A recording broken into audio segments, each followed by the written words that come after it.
Welcome back, boxing fans, to another great show with Sean on Boxing. Today we have lots to talk about. Obviously, Top Rank and the PBC are starting to work together, which is great news. It means we get the fights. And at the end of the day, that's what boxing fans want. We want the fights. The politics, not so much. Drunk Irishman's in the house. Rick Porco, what's up?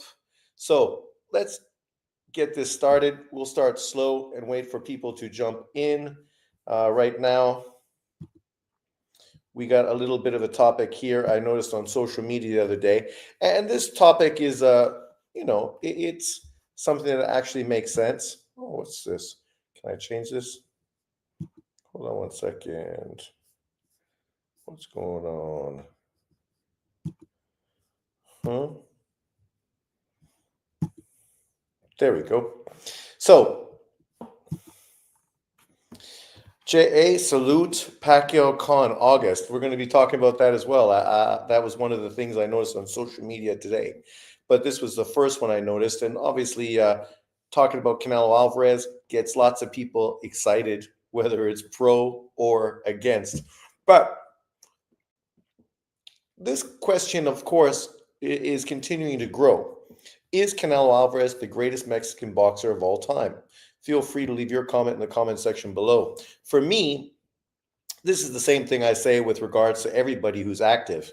We can't really start talking about these kind of historical situations until obviously a person's career is over. At this point, what Canelo is doing is fantastic. Obviously, he's one of the best Mexican fighters of all time. Even if you don't necessarily like him stylistically or whatever, you have to be impressed with what he's accomplished over his career. Not just as far as being really probably the most successful Mexican fighter in the history of the sport financially, but obviously great resume, great accomplishments as well. He's done everything this redhead Mexican kid could have ever imagined and more, right? And obviously he still has a few more years of boxing ahead of him, a few more significant wins, a few more accolades added to his career. And, at that point, we can have the conversation about who is the best Mexican of all time.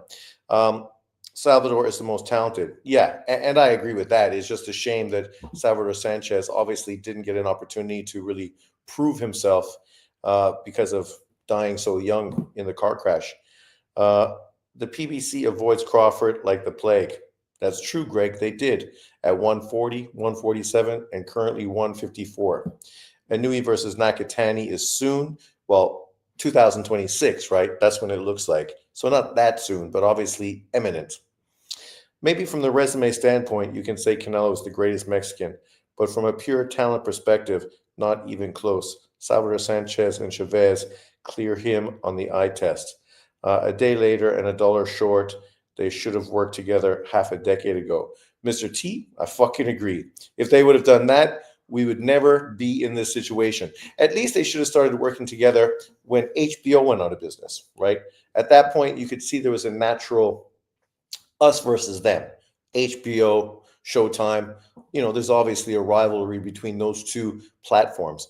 But after HBO went under, Top Rank at that point was no longer part of them, and they could have easily worked together and gave us a lot of fights. We didn't need to wait years and years for fights to happen, and really they just sort of put the nails in their own coffins in a sense. I agree, JA, that obviously from resume, that's what we're talking about. Obviously there's some Mexican fighters who have longer resumes as far as the amount of people they fought, but not necessarily on the same level, not as many world champions, and obviously not as many accolades. With Julio Cesar Chavez, and I know most hardcore Mexican boxing fans rate him number one all time, I was never really a fan of his. I thought he was very one-dimensional. I think his resume was mostly built up of mediocre opposition. And he does obviously have some quality wins, but then he's got some situations that exposed him clearly. right? De La Hoya easily beat him. I felt Pernell Whitaker easily beat him. Meldrick Taylor was schooling his ass. Obviously, though, even if, we don't look at the way the fight was stopped, obviously physically Chavez was really beating Taylor up, right? So much so that really that was kind of the end of his career. Obviously, he did go on and continue doing more in his career, but he was never at the same level after that Chavez fight. Um, Turkey got Frank and Eddie together. Now Alan Bob. Exactly. In the end, all these people that are really anti-Turkey Al-Sheikh, what he's doing is he's kind of bringing people together. And in essence, that's always what we wanted. We wanted boxing promoters to work together to give us fights, not stop fights, give us fights. Quentin, what's up? Chavez record, very padded, 115 pro fights, only beat 2 Hall of Fame fighters, Camacho and Rosario. Are those the only 2 he actually beat? And well, Rosario is a great fighter. I mean, he was obviously a limited fighter, good power. Ruben Olivier, obviously a huge knockout puncher, a very exciting fighter. Golden Boy back on top, the best promotional company. Oscar had the last laugh. Well, I don't know if that's true. I don't know. Does Oscar even have like 10 fighters in his stable that people are interested in? Canelo versus Skull prediction. Well, Quinton, I mean, obviously when that gets closer to the fight, we're going to be discussing it. But at this point, I think it seems obvious that Canelo will win. The question is he going to be able to dominate and stop him, or is it going to be a fight where he potentially drops him and then just goes on to win the unanimous decision? Barbershop constipation already exposed PBC working with Turkey since last year. Chavez beat Prime Hall of Fame fighters. I don't think Canelo has done that. Well, GMT Promotions. Tom Brown was there at the presser with Oscar. Essential PBC. Well, PBC, right? They've been working with Turkey Al-Sheikh, of course. But anything now when people are working together, giving us more fights, not necessarily all being relied on to Saudi Arabia, that gives us more fights. And obviously, it's better for the sport. I wish everybody would just work on DAZN, and then they could be pretending to be promoted by whoever they wanted. Eric Morales, first Mexican 4-division champ, and my favorite. Camacho was on drugs when he fought Chavez. That wasn't prime Camacho. Really? That was so early in his career. And he just finally really broken out. And that was the biggest fight of his career. Was he on drugs at that point? Really? I know at points in his career, obviously he was on drugs. You could say the same thing about Pernell Whitaker and tons of fighters. But I didn't know at that point that he was on his Ryan Garcia. Canelo also hasn't been stopped by prime Hall of Fame fighters. True. So everybody been working with Turkey, at least the main big 4 companies. That's true. They all worked with them.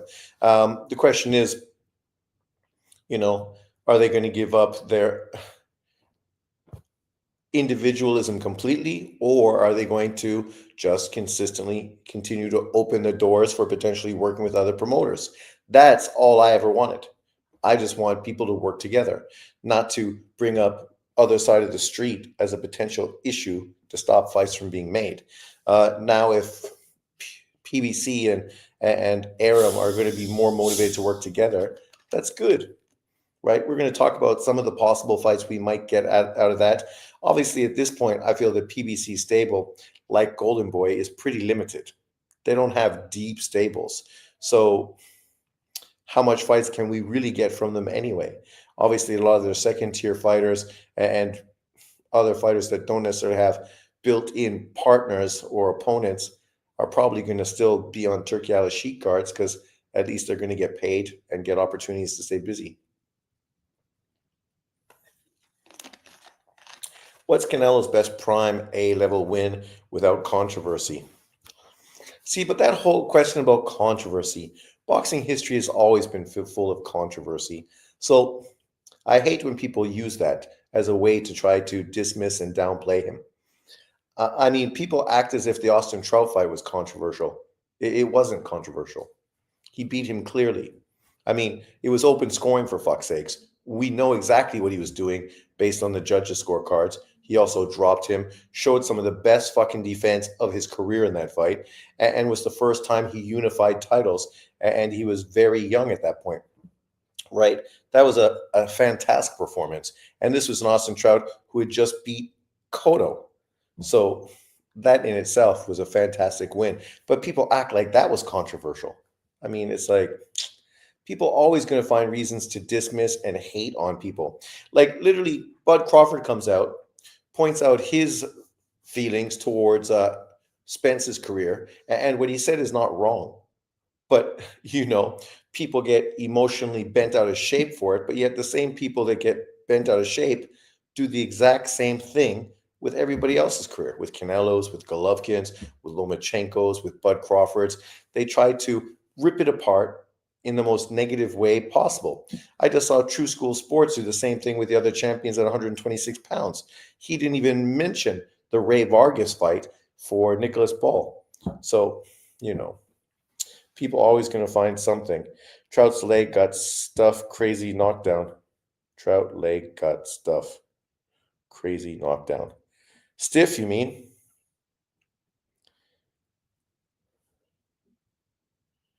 Every great fighter has controversy, yeah. Mayweather lost to Castillo. He is still great, exactly. The Laura win, aging like wine. Laura out here still winning, still a champion. Yeah, but then people are going to say, oh, Canelo lost that fight. Well, no, I have a video literally on this new channel, watching it live, breaking it down. He didn't. He fucking was very good early on in the fight until he started getting hit with body shots, and then he refused to engage. You cannot win rounds if you don't land punches, right? It's like people acting like Cepeda lost to Farmer this past weekend. No, he fucking didn't. Sure, Farmer landed some really great eye-catching shots and did get him hurt in the 12th round and looked like maybe he would be able to hurt him, drop him, stop him, maybe, I don't know. But he didn't do any of those things. So the most you can give him is 1 round on the scorecard. 1 round. But for the majority of that fight, Cepeda was outlanding Tevin Farmer. Tevin Farmer, multiple times in that fight, looked like he was close to taking a knee and potentially fucking walking out of the ring as well. So, it's crazy how people just can't be honest. It's always fucking based on their own personal feelings, how they're going to twist shit. Oh, thank you very much, Rick. I appreciate it. He says, did you talk about Bud saying Pac-Man was juice head? I didn't, because for me, there's no point even talking about that. People fucking that are going to use this as a way to shit on Pacquiao, shit on Bud for working with Snack and say that he's on roids. So, if people are honest, they understand that in sports, all sports, elite fucking athletes are all taking something. And they can afford to take something because they got expert fucking doctors working with them to make sure they don't get caught, because they make so much money, they can afford that, right? And the reality is, when there's that much money on the table, you're going to cheat. If you can get paid a $300 million 10-year contract in the MLB, why wouldn't you fucking juice up? I would juice up like fucking crazy. Everybody's juicing. Wouldn't you like to be a juicer too? Be a juicer. Remember, juicing was once fucking cool, and it was something everybody was told to do. De La Hoya counts as Mexican, right? If that's the case, he's definitely above Canelo all time. But he's not. He's American. When we talk about Mexicans, we're talking about Mexicans, not Mexican Americans. Sure, De La Hoya's career, I would say, is above Canelo Alvarez. But Oscar De La Hoya is not Mexican. He's American. Funny Bud is with Snack. Bud, 147, 168 at 30 years of age. Well, that's what they said about Pacquiao, right?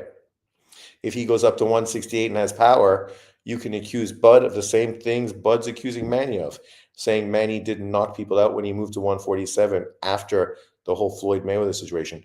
No, truthfully, he didn't knock out anyone at 147, right?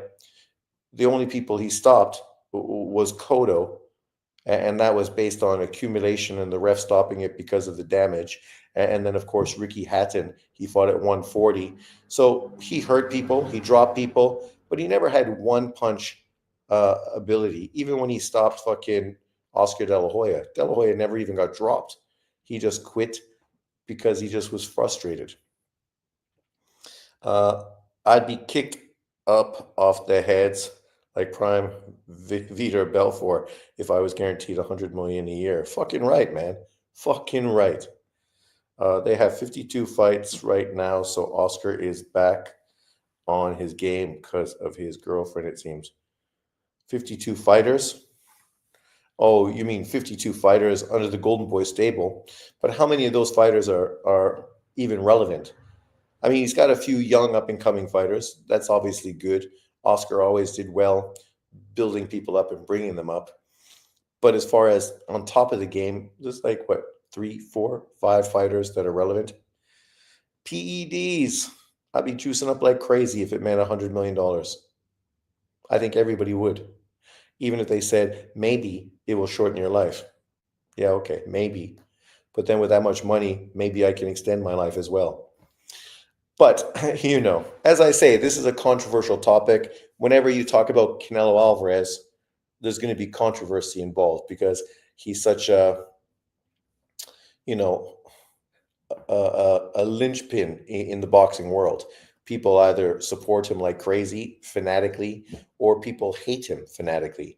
And kind of in the similar situation that Floyd Mayweather found himself. It doesn't matter who he fights, he's never going to get credit.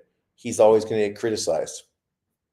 Canelo's in the same situation, but obviously he is a fighter we should enjoy while he's still active. Here's another one. I just put this here because I know John will fucking hate it. Not only did Golovkin have the highest KO rate out of middleweight champions in boxing history, which obviously is a historical record. He also, in all 45 of his professional fights, never touched the canvas. What a fucking chin. You could say he had the best chin in middleweight boxing history, right?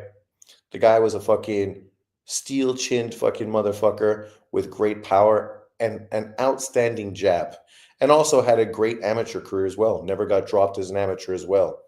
And not just that, but right now as a retired boxer, he's also saving amateur boxing in the Olympics. So thank you very much, Gennady Golovkin, for all you've done to the sport of boxing. Just that alone is going to get him into the Hall of Fame, because we know it's not always boxers that get into the Hall of Fame. It's people that contribute to the sport. That's what he's doing, contributing to the sport. Obviously I'm a Golovkin fan, but I'm not above looking at a guy and going, it's disappointing we didn't get the opponents that we would have liked to see him in the ring with.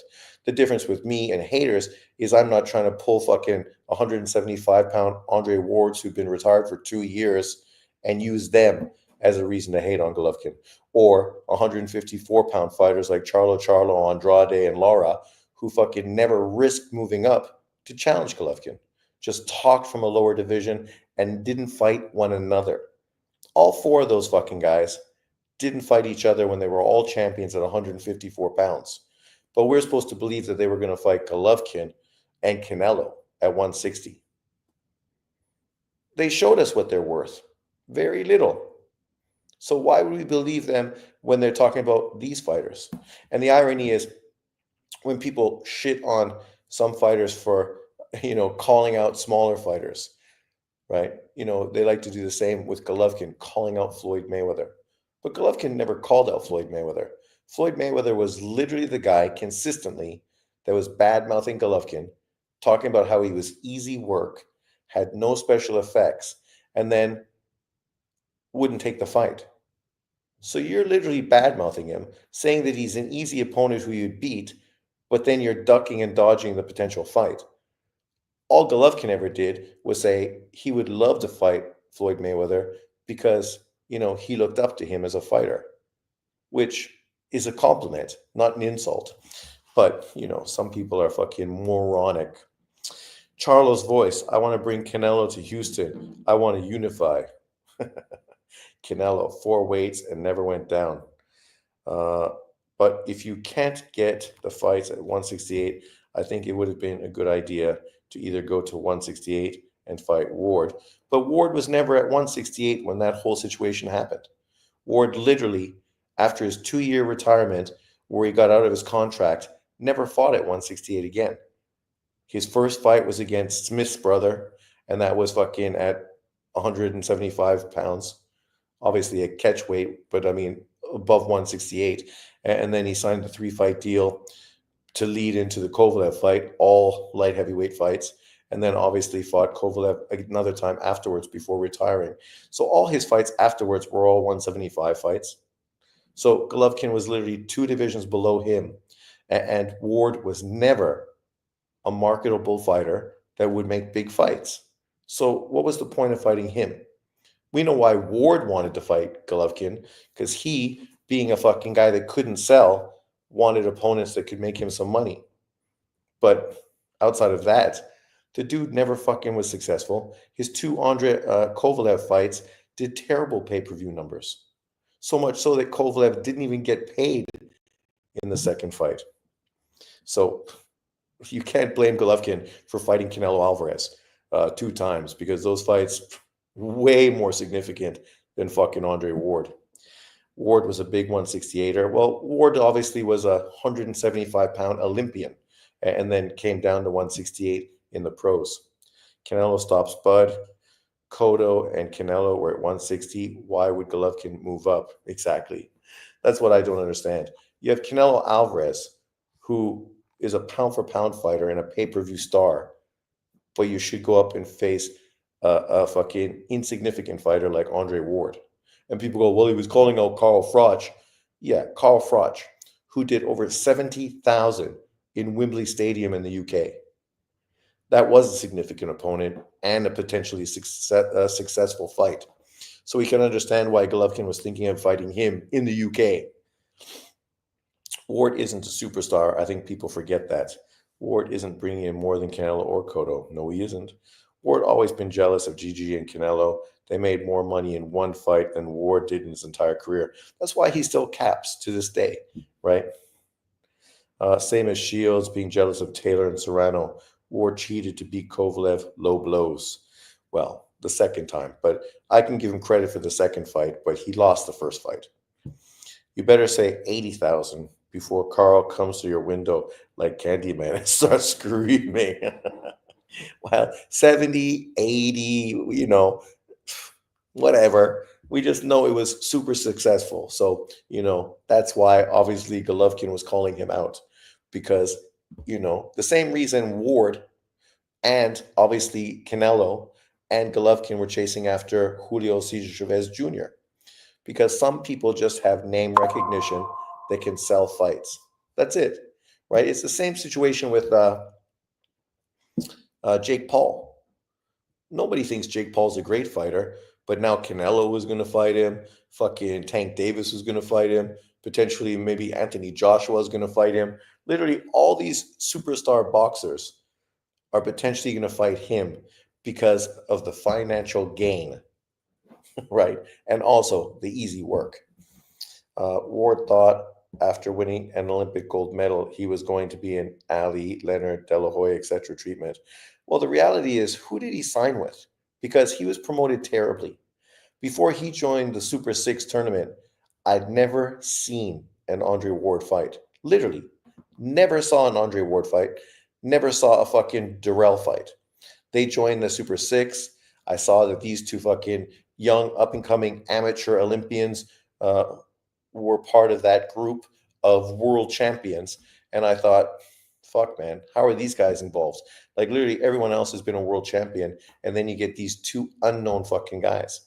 They're not going to sell anything because nobody knows who they are, right? Credit to Ward, he went on to win it. So, that's literally how he built his name, by the Super 6. And he was the only guy in the tournament who literally was allowed to fight at home for every single fight, while everybody else had to travel and took literally losses in the process. Um, GGG was the real stopping everybody, no hype job at all. Jay Prince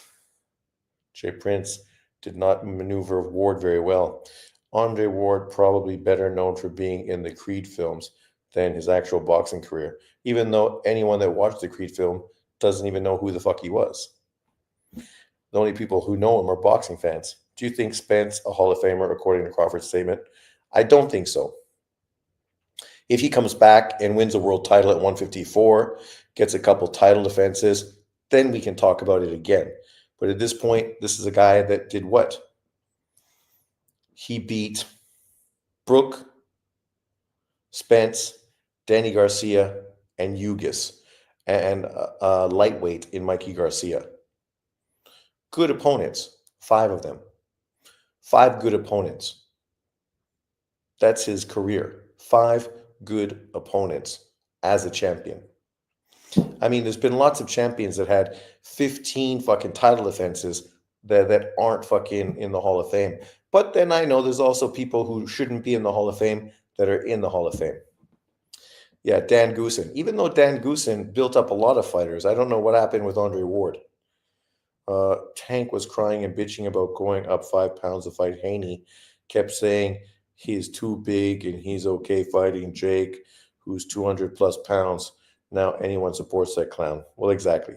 We understand the significance. He knows that with Jake Paul, it's going to be a fight where no one gets stopped, where it ends up a draw. They both get paid fucking millions and millions of dollars. Did Usyk ever fight at home turf? I don't think so. Maybe early in his career. Dan Goosen, underrated promoter. Rest in peace. Yep. And the only reason fucking Ward ended up getting fights when he did is because Goosen died. And his brother just said, okay, fuck off. We don't need to go to court again and have you lose once again in court because the contract you signed is legitimate. And the reason you're not making money isn't that the contract is stopping you from making money. You don't want to fight anyone.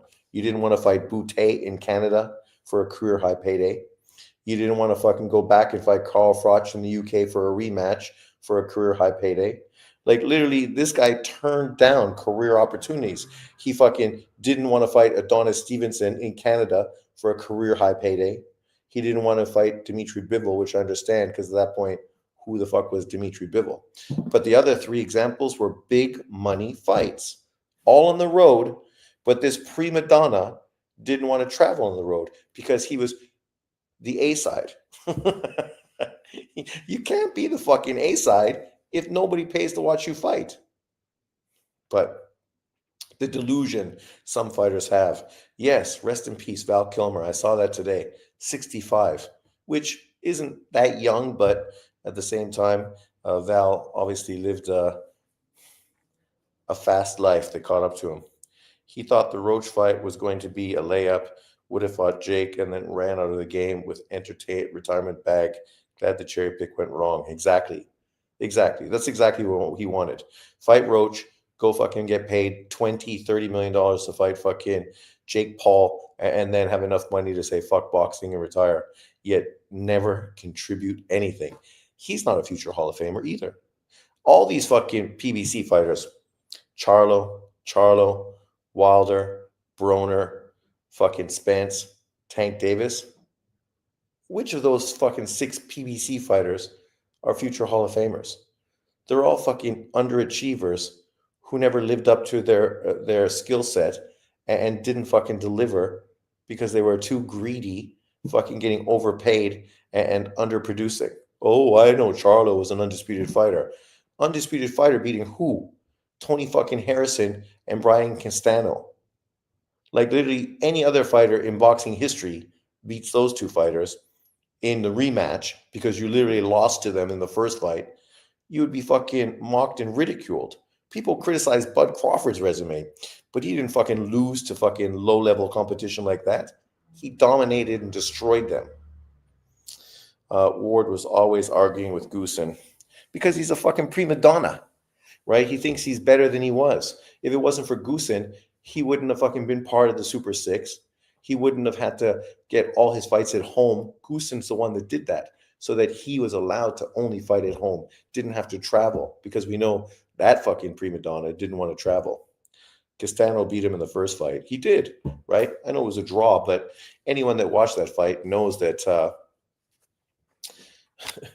Castano beat him, and obviously Tony Harrison beat him, which tells you what? That guy literally fucking had 2 losses in his resume, and those are the significant wins he got to become undisputed. The only reason he became undisputed is because the PBC controlled all 4 of the fucking titles. You could say the same thing about Bud Crawford at 147, but the difference is then he went on to 140, but then he went to 147, and his promoter didn't control any of the belts, and he still ended up fucking becoming undisputed, even with everything against him. The thing is, by the time his name comes up for consideration, the panel that inducts Hall of Famers will probably be filled with new age fuck boys, and they'll try to get him in. Well, that's true. Fucking Ellie Setback will probably have a fucking vote. Right? You know, this is the world we live in. Ellie Setback will fucking have a vote, and probably somebody from the LDBC and fucking Ego and Fannin. Can you imagine? Fucking Christ. Oh my God. Anything is possible. Anything is possible. But here we go. The topic of the day. So Top Rank and PBC are plotting several cards to keep big fights in the US. Even though, in saying that, the truth is most of the fights they're making aren't really big fights that probably, won't necessarily generate big money anyway, and probably don't deserve to be on pay-per-view. Excuse me. And the big fights that do deserve to be on pay-per-view, pretty much Turkey Al Sheikh is keeping those in fucking the States for the most part anyway. So this line of shit, that's all it is. It's BS, but we know why Bob Arum and Al Heyman want to work together, because they're 2 greedy motherfuckers that are egomaniacs and think that they control the sport. And this is their drawing the line in the sand, right? That's what it's all about. So, it is what it is. Good God, no. Welcome back again. Hard Recoil, welcome back. But for me, I'm not opposed to it. This is something I wish would have happened fucking years ago, right? So we wouldn't have had to wait 5 years for Spence fucking Bud Crawford. We could have literally got Spence versus Bud Crawford when Spence wasn't fucking beaten up from a car crash, right? And fucking drunk. We could have got the fight and then potentially had a rematch and had far more significant fights because of it, which probably would have led to Mikey Garcia fighting Lomachenko, right? So things could have been way better, but unfortunately, that's not the way they went. Ellie is so embarrassing. He has Tank beating Roach. Ellie is fucking embarrassing because he's such a fucking dick rider. How do you call yourself a media member when you're sitting there literally blowing people on fucking camera? It's embarrassing. Embarrassing. I mean, fuck. I just saw Punch Drunk literally make a video talking about how, Golovkin's resume is not Hall of Fame worthy, and then literally going on to fucking praise Demetrius Andrade's resume, as if Demetrius Andrade's resume is better than Golovkin's. Even if Golovkin didn't get the 10 middleweight world champions he could have had on his resume, he still fucking fought world champions. Unlike fucking Demetrius Andrade, who fucking won every single title vacant the first time he faced a world champion. He got knocked the fuck out and became irrelevant. And his biggest claim to fame is clout chasing Canelo Alvarez and getting fucking told off by a guy who fucking barely spoke English. Right? Like, give me a break, man. Dudes are fucking mental. Ellie had T.O. beating Kambosos. Well, everybody, I think, had T.O. beating Kambosos. Is Turkey the reason they're working together? Well, Not directly, but indirectly, yes. Wait a minute. You don't want to pay $80 for Plant versus Charlo, aka months old refrigerated Chinese food? Imagine. Imagine not wanting to pay money for that. And the irony is, who are those two guys going to be fighting on this double feature? Talk about some bum ass fucking opponents. But this is exactly what the PBC does. Look forward to both Charles coming back and them trying to push them onto pay per view along with fucking Errol Spence and whatever other retread fucking PBC fighter they have. Because literally, this is what the PBC's been doing for years since fucking they were on Showtime with Floyd Mayweather. We're gonna reuse old fucking shit fighters that have some sort of name recognition in America. Keith Thurman will also come back into the swing, and we'll have to live through fucking Charlo, Spence, and fucking Thurman again, as if those fights are significant, as if those are fights people really want to watch. If those four fighters retired tomorrow, boxing would be better, and nobody fucking would miss them at all. So be gone. Let the next era of fighters fucking take over.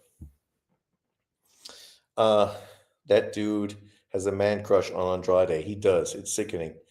But isn't Fight Hype Channel a Floyd Dick Rider too? Oh my God, historically they were terrible. Terrible. Punch hates on all the fighters he accuses ducking Andrade. It's a good thing we don't want Turkey monopolizing everything. It's a good thing. Well, the truth is, if Turkey monopolized everything and we had it all on one platform to zone, Victor, it would totally benefit you and me. But we could leave it in the hands of promoters who've basically fucked us over for the last fucking 50 years. You would rather have that, I suppose.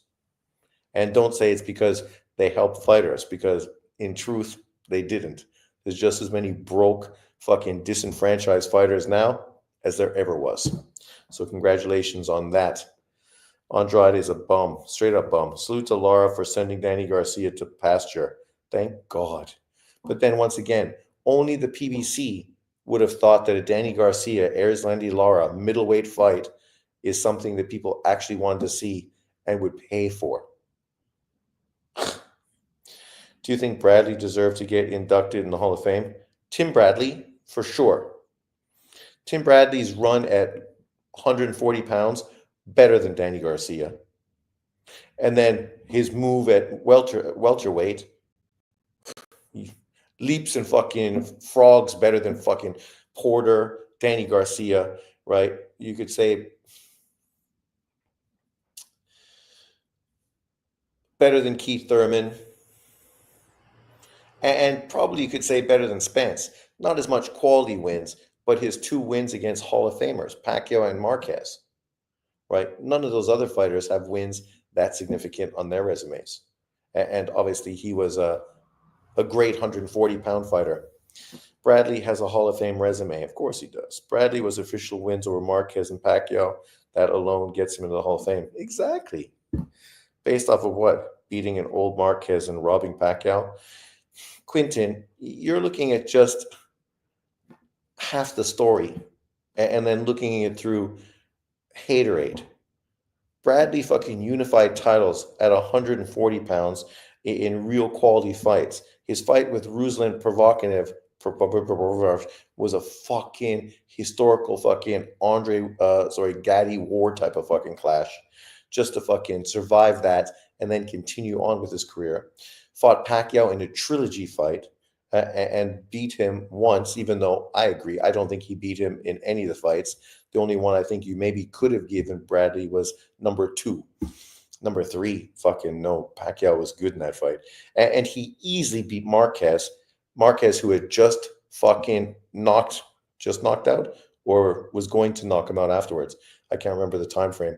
But to say Marquez was shot, Marquez had just knocked out Manny Pacquiao in his career best win. Literally, his career best win was that fucking punch that knocked out Pacquiao in a fight where he was getting his ass beat up worse than any of the other fights with Pacquiao. So, the PEDs definitely fucking came through for Marquez in that fight.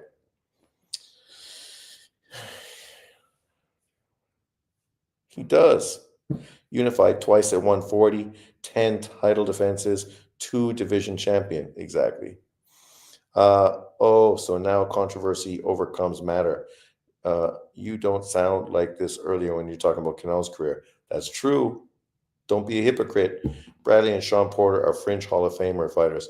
No, Sean Porter is fringe, not Bradley. You cannot compare Sean Porter to Timothy Bradley. Timothy Bradley is a two-weight world champion. Sean Porter is a one-weight world champion. Timothy Bradley unified titles. Sean Porter never unified titles. Sean Porter lost every single title defense he fucking made in his career, I think. Oh, sorry, somebody was talking about Paulie Malignaggi and somebody else. So maybe he did defend once or twice against bum-ass fucking low-level opponents.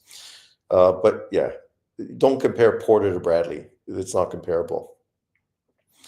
I'm a hater because he didn't beat Pacquiao. He did beat Pacquiao. Go look at fucking BoxRec. You may not agree with it, but that doesn't change anything. What did guys like Alexander, Witter, or Holt do after Bradley beat them? Doesn't matter what they did after, it's what they did before. They were all dangerous opponents.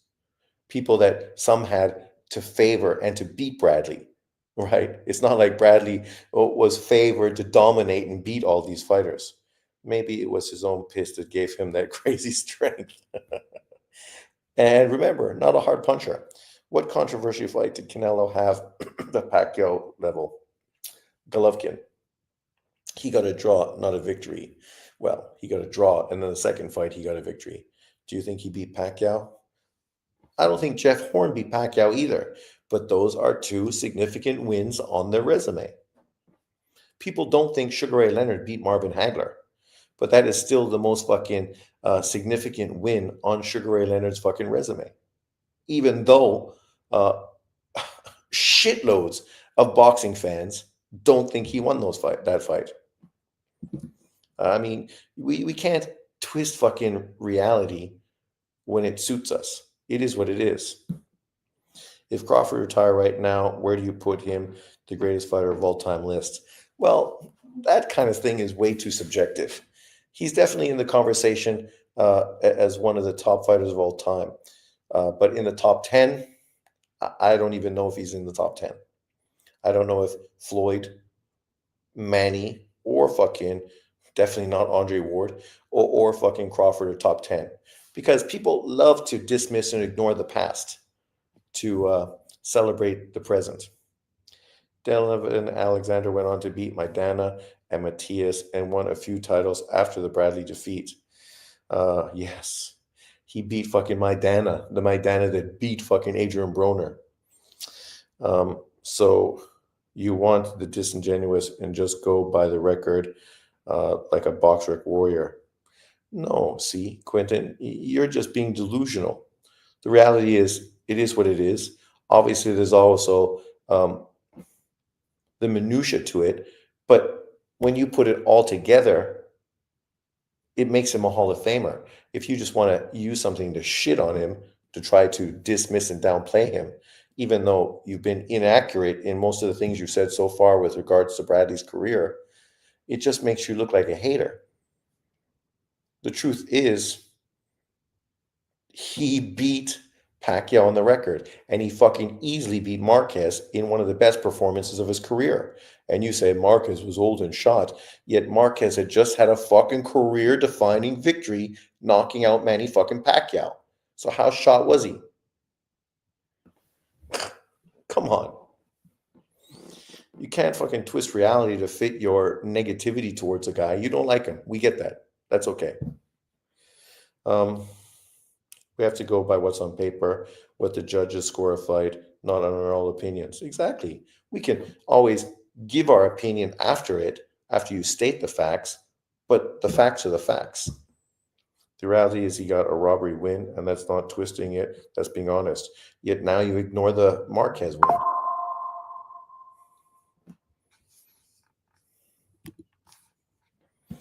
The truth isn't shitting on someone. It sometimes hurts. No, the facts are the facts. Your opinion is your opinion. We all agree he didn't win, but it's the judges that fight, not the fans. We have to evaluate it by that result. Marquez literally retired a few fights later, but he wasn't shot. Once again, Quentin, Marquez just fucking, if not before, Bradley, after Bradley. I can't remember the specifics, but literally knocked out Manny Pacquiao. Who knows the specifics? When did Bradley fight Marquez? After Marquez knocked out Pacquiao or before Marquez knocked out Pacquiao? I think, how did that situation work? They had the first fight with Bradley. Bradley won, and Manny Pacquiao said, fuck you, I don't want to fight you again. Oh, fought Marquez, got knocked out, and then ended up fighting Bradley again. So, yeah, Bradley beat Marquez after he literally knocked out Manny Pacquiao in his best performance, his most career-defining performance of his career. But somehow you're going to ignore that because he retired afterwards. Yet Floyd Mayweather's great win against his first world champion was against a guy that literally retired after the loss. Okay. Spence, Porter, Danny, Thurman wish they had the resume like Bradley's. Exactly. Marquez, telling truth means you don't like someone now. Well, that's just what it looks like when you try so hard to dismiss and downplay and then ignore the facts to push opinion. It seems to be how everyone thinks about your conversation right now. After 213, Marquez and Pacquiao fought 4 times. That's a great matchup. Why did he retire one fight after Bradley? Now you bring up Mayweather, like I'm a Mayweather fan. Nice try. I bring up Mayweather because Mayweather is an all-time great and a Hall of Famer.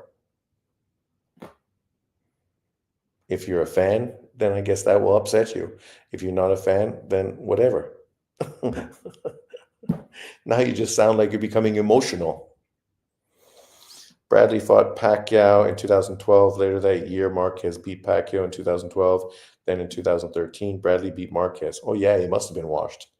That fucking 6 months between knocking out Manny Pacquiao to get a career-defining victory, he fucking was totally fucking on crack and fucking whoring and threw his career away, and that's why he retired soon afterwards. He was washed.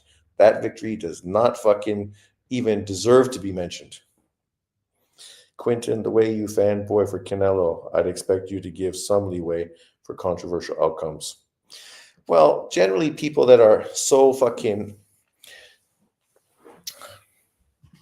crazy in one respect are so unforgiving in another. Look at the fucking Democrats and fucking the liberals in Canada. You know, the people you'd think would be the most open are the fucking most closed. Ridiculous. You bring up a fight he had for his first world title. We all know that's not what got him into the Hall of Fame, even though that's one of the wins people always fucking praise him for, because literally that's one of the Hall of Famers he fought in his career. Apparently it's enough for Bradley though. Tim Bradley and Zab Judah don't belong in the Hall of Fame. Tommy Dukes, what are you talking about? Zab Judah was an undisputed champion. Obviously, Zab Judah had some losses, had some wins. Why are people so strong against certain people? But Tommy Dukes, do you think Errol Spence is a Hall of Famer? Give us your opinion there. Tommy Dukes, facts. Oh, yeah. There's no facts here yet. We're waiting for Quentin to actually give facts. So far, it's just opinion. And now Tommy Dukes is giving opinion to back up Quentin. But it's still not facts. It's just a lot of opinion circulating through the air. If you don't think Tim Bradley is a Hall of Famer, it is what it is. But sad to tell you, he is. So it is what it is. No, Spence not in all. Facts is Bradley is inducted. Exactly. So far, all we talked about is facts. I mean, you might not like the facts, but the facts are the facts. But let's get to this situation and stop going on and on. Facts don't care about your feelings, Shawnee boy. I think that's related to you because we're using facts, you're using feelings. So it's ironic to use a quote that actually supports me and badmouths you, but okay. Bradley must know how to get on his knees, like Canelo Alvarez fans, right? Because God knows they know how to get on their knees from the front and the back. Vinny Paz was just in. Who knows what the Hall of Fame criteria is anymore? That's true. I never felt that Vinny Pazienza deserved to be in the Hall of Fame. I don't believe that my Canadian brethren, Arturo Gatti, deserves to be in the Hall of Fame. The problem is, you put Andre Ward in first ballot, but you don't put Tony in first ballot, right? Like, who knows how these things fucking get called?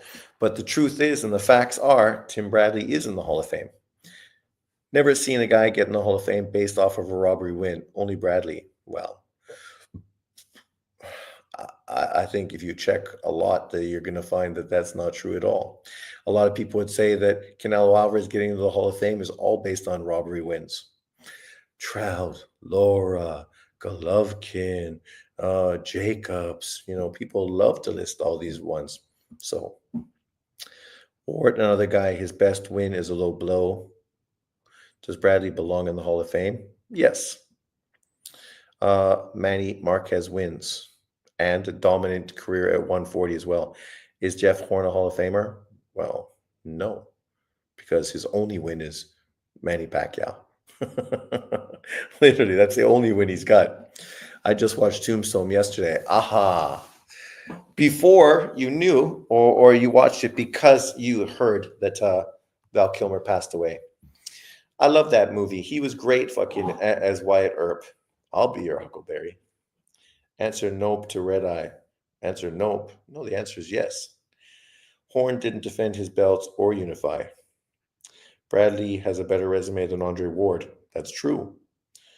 But he beat an old Hall of Famer, Sean. Yeah.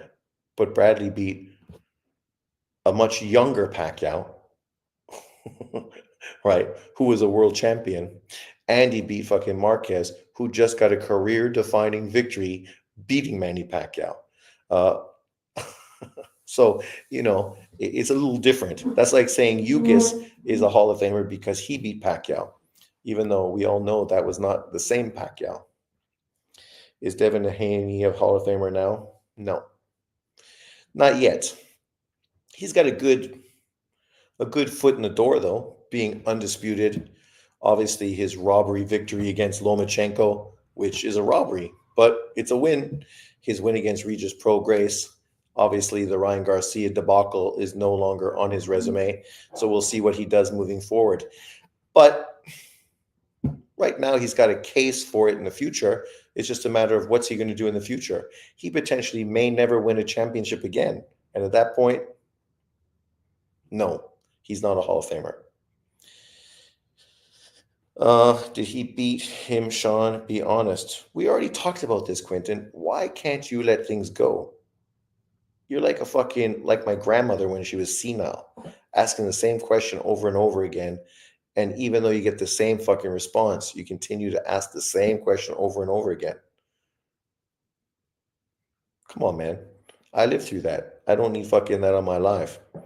Haney isn't one yet, but he's on his way. Exactly. I'm sure if he goes in, you'll be defending Yugis.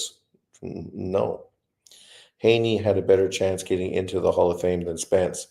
At this point, that's true. His best win against Lomachenko is better than any win on Spence's resume. He also was undisputed, something Spence didn't successfully do. But, So 2 good wins put you in the Hall of Fame. So Lemieux and Murata get you in as well. See, Damon, you're fucking mental, aren't you? See, everything with you, like John Boxing, always relates back to Golovkin. Like, what's wrong with you? Are you fucking obsessed? Like, you dudes are fucking mental, man, truthfully. Yet, what 2 good wins does fucking Errol Spence have? Yet I bet you got Errol Spence in the fucking Hall of Fame, right? But yet he doesn't have 2 good wins on his resume. I defend the truth, you defend BoxRec. No, Quentin, you don't defend the truth, you push your narratives. Because if we were here fucking pointing out truths about Canelo, you'd be in your feelings. The truth is Pacquiao got robbed that night. Oh my God. Okay. I think you've told us how you feel Are you going to fucking continue to dominate the fucking chat with your stupidity, and then I need to fucking lock you out? Let's move forward, because what we're talking about is the PBC and Top Rank's relationship, and very similar to Damon Webster. You want to fucking steal the fucking chat and push your same old bullshit narrative. Relax. The topic's been discussed. Now let's move on to more topics.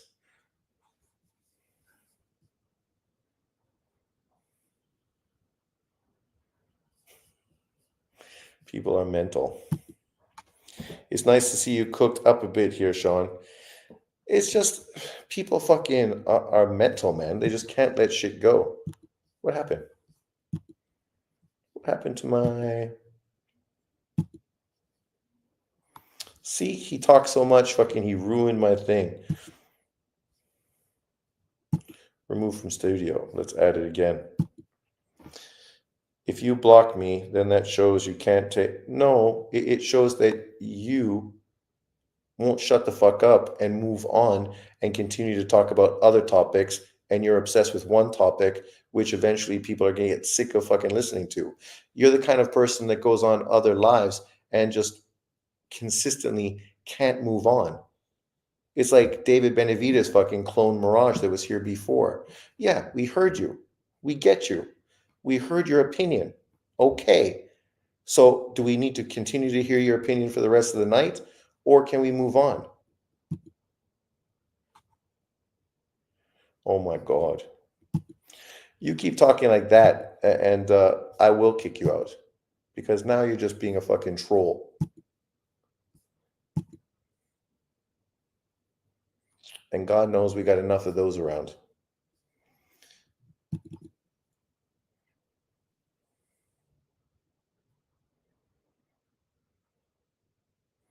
He can't, because fucking this is the problem with people like him. Children. So let's move.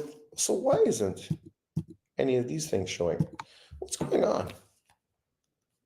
What's going on with my PPT? I got pictures. I swear. Look. There's pictures. Okay, so this fucking thing won't show the pictures. So let's just move on, anyone. So obviously we're talking about the PBC and the potential matchups we might get between PBC and Top Rank working. So let's talk about those and talk about what you guys think about these potential matchups. So obviously the most likely one, the one that we'd heard being discussed even before this information popped up, was the Tank Davis-Lomachenko fight. The only problem with this is obviously Tank Davis has a rematch, and we know that it looks like he's planning on fighting Jake Paul, which is a fucking terrible disgrace at this point of his career. But a Lomachenko versus Tank Davis fight, that's a fight people have been waiting for years. And once again, the PBC stopped and stalled that fight from happening.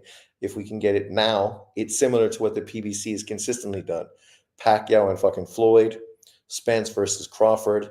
You know, it is what it is. But at the end of the day, it's still nice to actually get an opportunity to watch the fight. And the truth is, Lomachenko looked fantastic against George Kambosos. And Tank Davis looked very vulnerable against Lamont Roach. And I don't think anybody out there thinks Lamont Roach is as fucking good as Lomachenko. But what do you guys think about that fight? Would it be a fight you're excited about? I think it's one of the best 5 fights you can make in 2025. He's too old.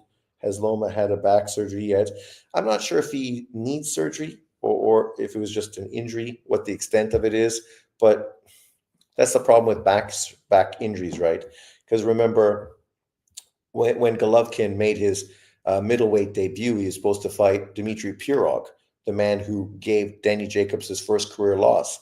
But then, of course, during training, after the contract was signed and that fight was going to be Golovkin's debut, Pirog hurt his back and never fought again. So we know back injuries, man. They're fucking serious. We can't look past that for sure. Davis should run back with Roach, but it is going to happen. Roach was very familiar with Tank's style. rather see Tank versus Shakur.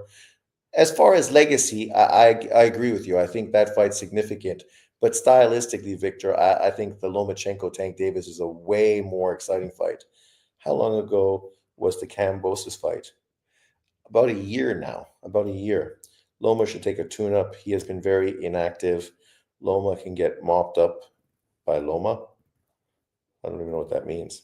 Oh, by Keyshawn. But that fight's not as big as a Tank Davis fight. Not at this point. If Davis beats old Lomachenko, would he be a Hall of Famer to you? No, but that would definitely be a good win to put on his resume going towards the Hall of Fame. Let's just hope the PBC opens the wallet for Loma. Heard Roach is trying to up his price for the second fight. That's why Tank is talking about Jake Paul instead. No, no, Damon. He was talking about fucking Jake Paul before fucking the first Lamont Roach fight even happened. That was going to be his next fight. But unfortunately, it's delayed because he didn't win the Lamont Roach fight. The problem is these people that love Tank Davis talk about how he's the face of boxing and a pay-per-view superstar. Yet this guy can't afford to pay fighters like you should if you're a pay-per-view star. Like, look at Canelo. When he wants to fight someone, guess what happens? Fights get made, right? It's not a problem paying fighters how much money it takes to get them in the ring. But unfortunately for Tank Davis, his team, Al Heyman and the PBC, just don't want to pay. That was the same hurdle that stopped Spence and Crawford, why Crawford obviously went and fought on Black Prime that first fight instead of following forward on the PBC contract. Loma can't take tune-ups. His haters will rinse him. Expectations are too high for him. Wayne, that's fucking a fact completely. And the truth is, if you're having health issues, maybe it's best just to get in the best shape possible and stay away from injuring yourself to jump at the opportunity. I want to see Tank versus Zepeda. I'd like to see anyone versus Zepeda. Zepeda just needs to fight the top level guys. I still think even at this age, Loma is a big problem for Tank and Keyshawn. For Tank, for sure. Keyshawn, I think he obviously gives him problems, but Keyshawn is real long and stylistically is a little more difficult, I think. Just having fun. If Lomachenko has one last great performance in him, he can win, but his fight is old news. Yeah, it's old news, but it's still one of the most significant fights in boxing. Why do you think Tank on your pound for pound list when you know his resume is dog crap? The same reason that I had Golovkin on my pound for pound list, because of the way they dominated their opposition. Obviously, I want to see them fight better opposition so they can prove they deserve to be at the top of the list. But, it is what it is. Do you think Farmer got robbed versus Zepeda? No. Zepeda beat him 8-4 in the second fight. Easily he beat him. People want to give Farmer a lot of credit because he was competitive. Being competitive does not mean you won. It just means you're a dog. You fucking gave it your all. You fucking landed some great shots, eye-catching shots, and you hurt him in the 12th round. But you didn't win the fight. You have to win rounds to win a fight. He didn't win rounds. You actually have Tank 7th. Actually, it's lower now after the Farmer fight. That's high. Loves Zepeda style, but pressure fighters generally don't do well versus boxer punchers. Tank ducked a younger Farmer. He did for unification at 130 pounds. After ducking Lomachenko, he ducked, obviously, Farmer. And at that point, to me, it seemed like stupidity because you could get paid big money in a one-off working with Eddie Hearn and DAZN to unify titles, which would have fucking solved a lot of the ridicule he's put up with for not trying to fight other champions and against a guy that looked like he was vulnerable. But now we got to give Farmer a little more credit. He's obviously a tough son of a bitch. Most significant, Davis versus Keyshawn or Stevenson is a way more significant than Lomachenko fight now. But neither of those guys are accomplished as Lomachenko is. Neither of those guys at this point are future Hall of Famers, right? I mean, sure, they're prime, but, the fight's not as big. It won't sell as much on pay-per-view either.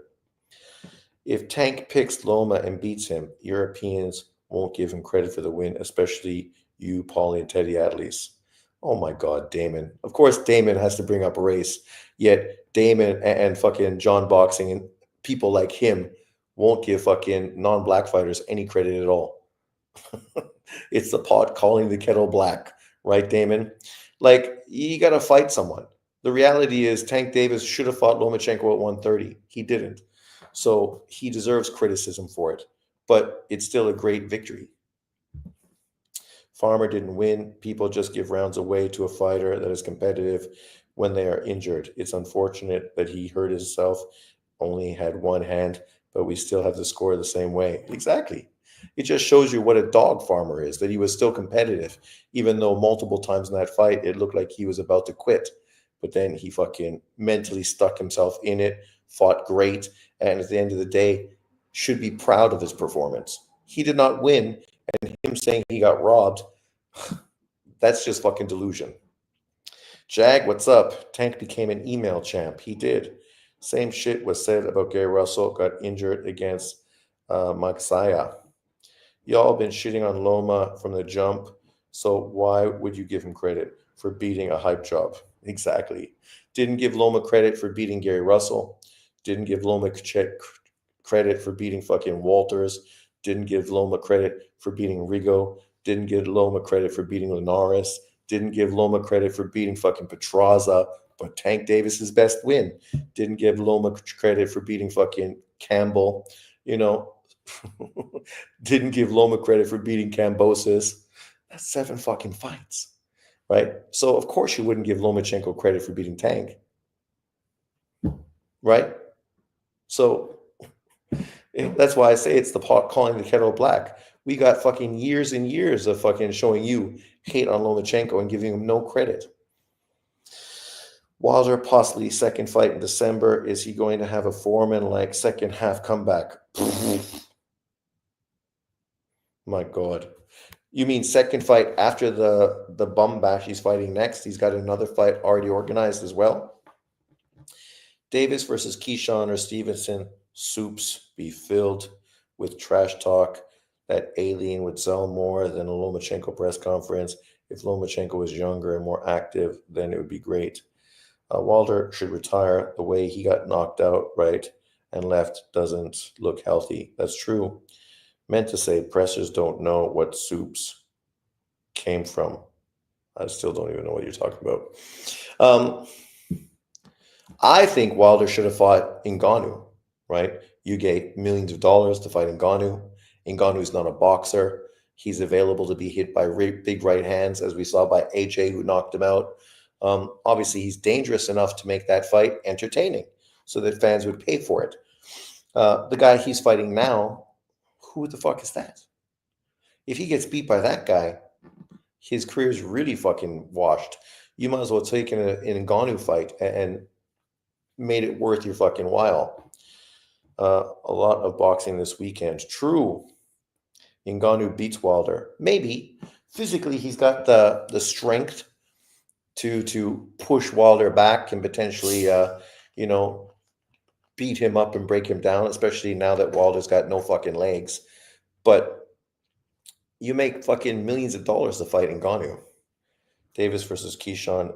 Oh my God, you're going through this again. How much entertaining it would help sell the fight more than the old Lomachenko fight? You think so? You think so?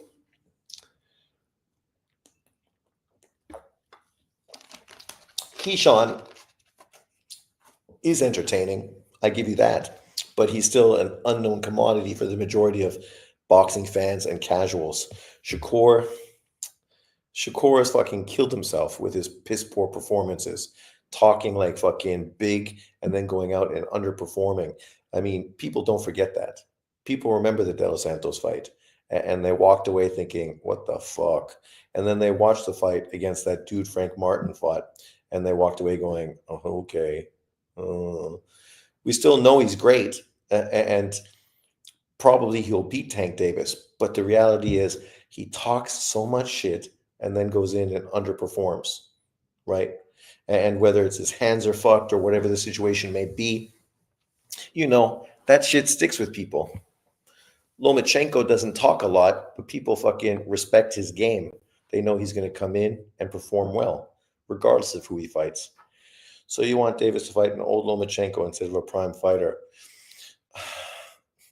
Dude, you just are so fucking closed off in your perspective. What's wrong with you? I want to see fucking Tank Davis fight any world champion. The one I prefer the most is Shakur because legacy wise, it's the best at this point. But the fight I prefer to watch stylistically, the fight I think will be the most fun and the most entertaining is Lomachenko. I guarantee you it's the best fight out of the three of them. Uh, Keyshawn, I think fucking beats Tank Davis uh, easier. And obviously for Keyshawn, that would be great. But it's not going to be as good of a fight as the Lomachenko fight. As a boxing fan, I want to see great fights. So you think about the matchup. And the matchup between Lomachenko and Tank Davis is great. Tank Davis versus Shakur, we want to see that fight. But at the same time, we don't want to see that fight because potentially it could be another fucking snooze fest, right? But we understand it's significant. I want to see prime fighters fight, not an old semi-retired Lomachenko. Okay, good. So you don't have to pay for it. There you go. Congratulations. Nobody says you gotta fucking watch it. Some people, their opinions are fucking too strong, just like Republicans fucking have to listen to Democrats every day talk about how Elon Musk is fucking ruining the government. It's like, really? Okay. But let's look at the other fight because Keyshawn got a fight set up. And obviously, that is a PBC and ESPN fight. Him versus De Los Santos. I think it's great. I'm excited to see Keyshawn Davis knock out De Los Santos. I think he's going to do a great job, far more convincing against fucking De Los Santos than Shakur. Doesn't mean he's better. It's just obviously a more entertaining fight stylistically.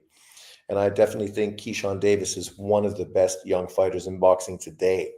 Even though I know Tank Davis fans hate him because he is top rank and affiliated with Bud Crawford. So obviously they got nothing else to do but shit on him and Shakur. Is that the real Quentin? He usually isn't this goofy. Yeah, I don't know what's got onto him. He sounds like a bum today. I don't know. I think he always is like this, but today he's even more stuck.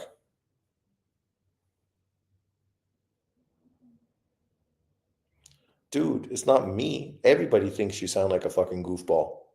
So at a certain point, who's right and who's wrong?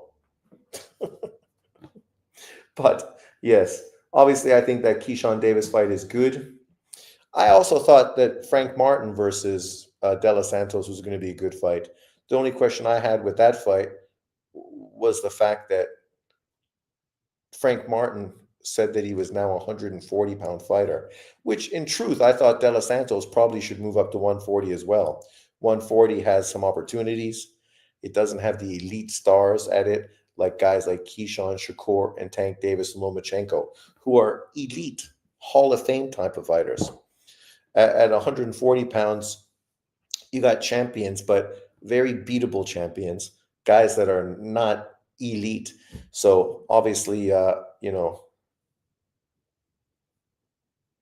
oh my God, people are moronic. But overall, I mean, I think it would have been smarter for them to move to 140, right?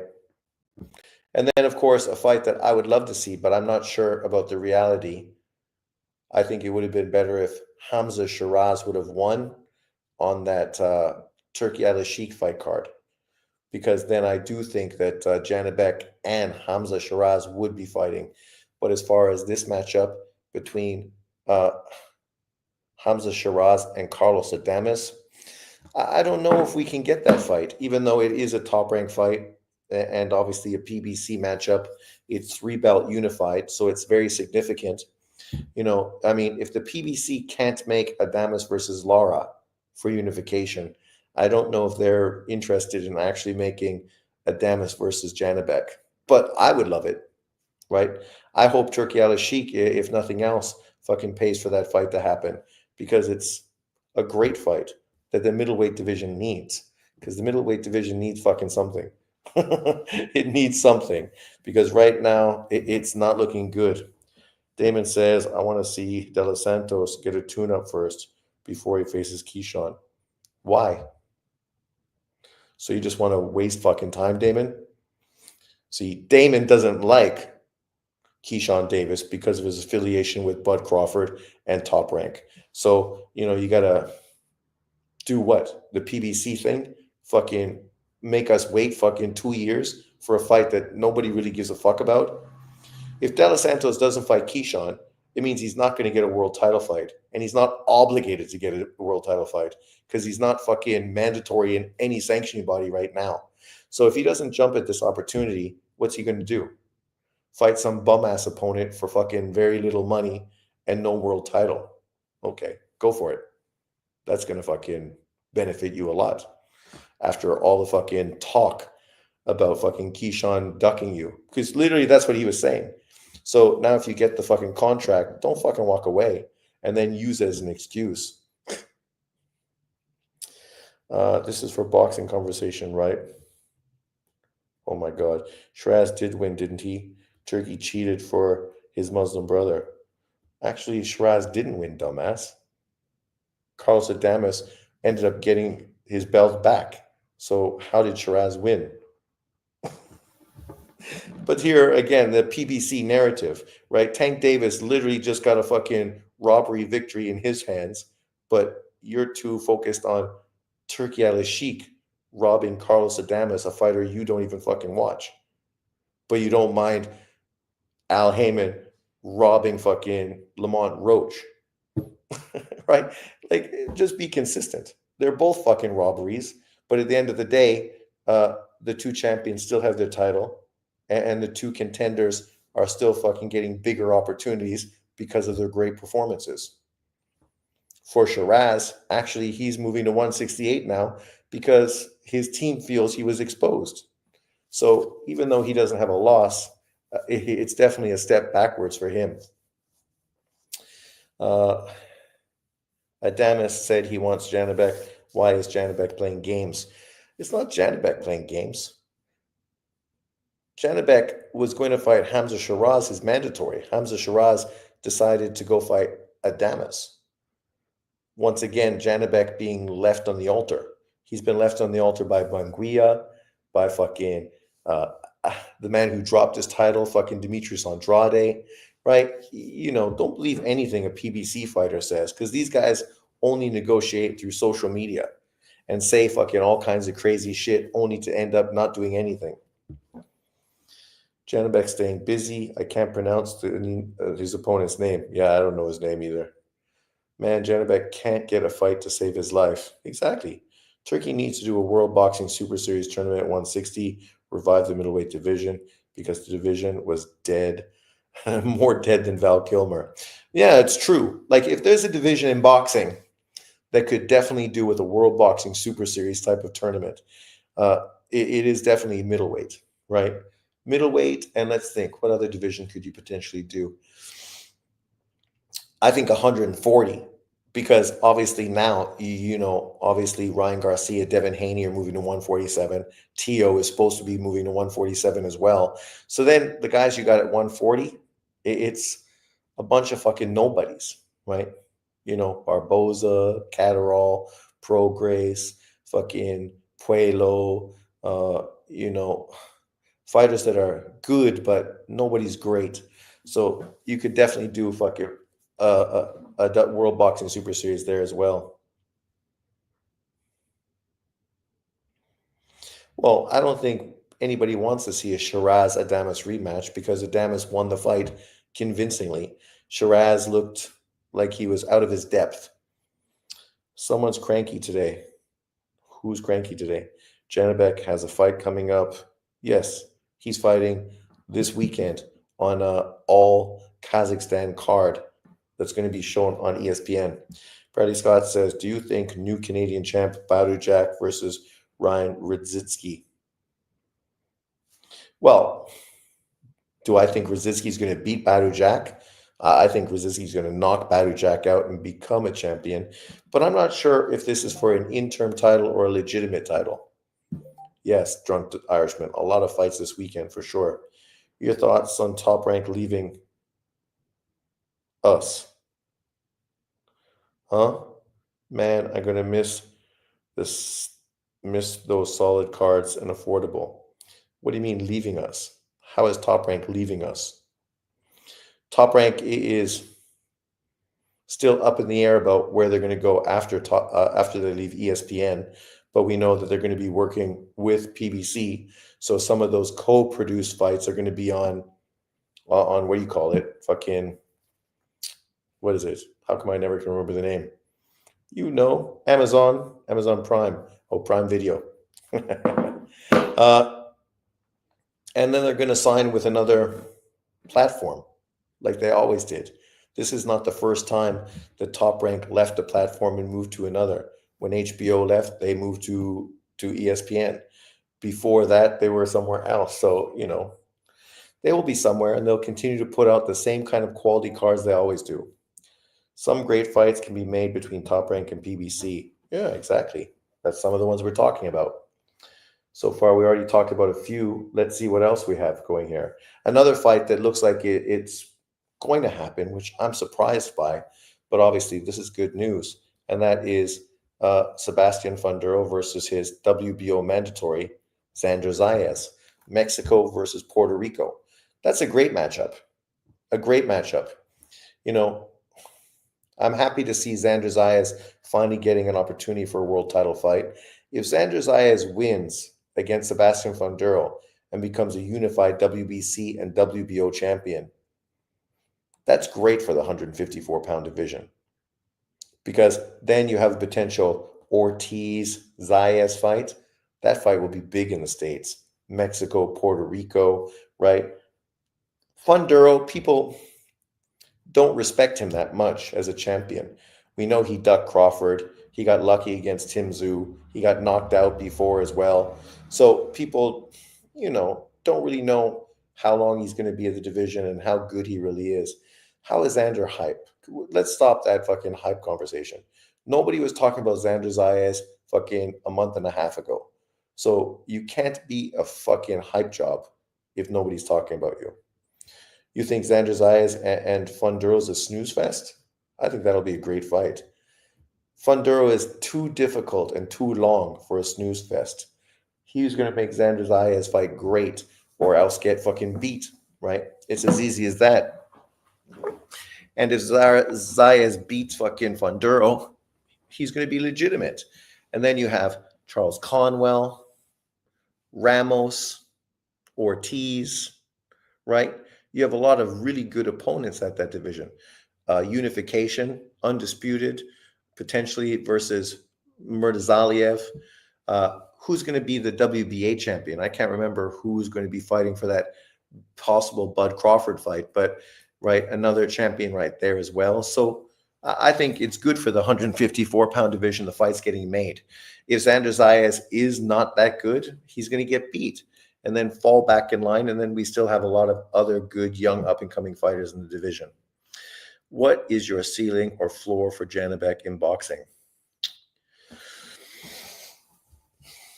I think Janibek is a solid champion, but I don't think he is elite or a world beater. He can go on to have a good career. But, when he moves to 168, that'll be interesting. That'll really tell us a lot about him because he's not the biggest puncher. Obviously, he's a very skilled fighter. He got some pop, but he's not like a one-punch knockout artist. So it'll be interesting to see when he moves up, because he talked about potentially moving up to try to get a Canelo Alvarez fight, right? And you can't blame him for that because everybody wants a Canelo Alvarez fight. But would you like to see Janibek move up to 168 and fight Munguia? Fight Berlanga? Fight any of those other top fighters at 168? For sure. I just want to see him fucking fight legitimate competition. So far at 160, there's nothing more depressing as a boxing fan than to not have significant fights being made, right? Where a guy is fighting competition that is below him, he deserves to stay busy, but at the same time, you're not proving anything, right? You're not proving you're great. You're not proving that you're limited. You're literally not proving really anything at all. So that's why nobody really cares about the middleweight division. Come on, Sean, really? I'm just hearing talking boxing. What are you talking about? I just answered your question, and then you come out with stupid response. What's wrong with you? Janet Quebec can be a force at 168. Yeah, he could. He's a skilled fighter, but depends on what kind of chin he has and how his power carries up. There is nobody but Eurobums at 160. Janabek, who has the fourth belt, we don't even know. Erzlan de Lara. Erzlan de Lara has the fourth belt. Are you that dumb, Damon Wester? He's got two. Adamus got one. Lara got the fourth. Are you okay? And as far as Eurobums, Adamus and Lara are not Eurobums. One is Dominican and one is Cuban. So they're anything but European. But once again, Damon Webster exposing himself. It's not the middleweight division's fault that there's no good Black American fighters. The question you have to ask yourself is, why is there no good Black American fighters? Because I thought Black American fighters dominate the sport. I'm getting timed out. What are you talking about? Ennis versus Stanionis. What's your prediction? Great fight. I will make a prediction when we get closer to it. My bad. Adamus, I forgot. Yeah, Adamus and Lara. Those are the two PBC fighters that are champions at 160 pounds. And unfortunately, the PBC has yet to make a unification fight between their two fighters. Keyshawn's going to be a problem for everyone in the division in the next 2 or 3 years. Well, in 2 or 3 years, Keyshawn's going to be a problem at fucking 140. Right now, he's a problem at 135, but soon he's going to be a problem at 140. And another fight that we hear is going to happen, which is exciting, is Shushu versus Stephen Fulton. Obviously, Stephen Fulton just beat what's his face, Figueroa, who obviously beat him in a very no good Black American fighters. No, that's Damon just said that. What did Damon just say? He just said there is nobody but Eurobums at 160. He said that. And then I said, don't be sad because there's no good Black American fighters. Apparently, he doesn't think there's any good Black American fighters because, in his words, everybody is a Eurobum, even though he doesn't even know that Janabek and Lara are not fucking from Europe. I'm not Black American, but I do think they have the most champions in boxing right now per country. I don't know. Do they have more than Japan? Japan has 9 or 10. How many Black American champions are there currently in boxing? I'm not trying to dismiss. I always know there's great Black American fighters, but I'm not the one who always dismisses everyone that's not Black American. I think it's great that we have such a diverse group of fighters right now. Europeans, Black Americans, Mexican Americans, Japanese, right? Like, I mean, fuck, boxing is way more diverse than it's ever been. Really, with the new America, the new woke America, the more Democrat Americans, they should love boxing right now because fucking, they're catching the whole color spectrum across the world. It's the best time in boxing history where not one group was dominant. And yes, we knew Black Americans dominated boxing, but not now. Outside of what division? What division do Black Americans dominate? 135? 135. You got 3 Black American champions. What other division does Black Americans dominate? Not 147. Oh, there's 2, so that's okay. That's half and half. And then what? Yeah, but I'm saying what dominance?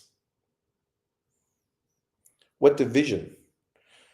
You can go all the way from the lowest division all the way to what? 126 pounds. That's one, Stephen Fulton. And then 130, two, 135, three, 140, one, 147, two, and that's it. That's eight.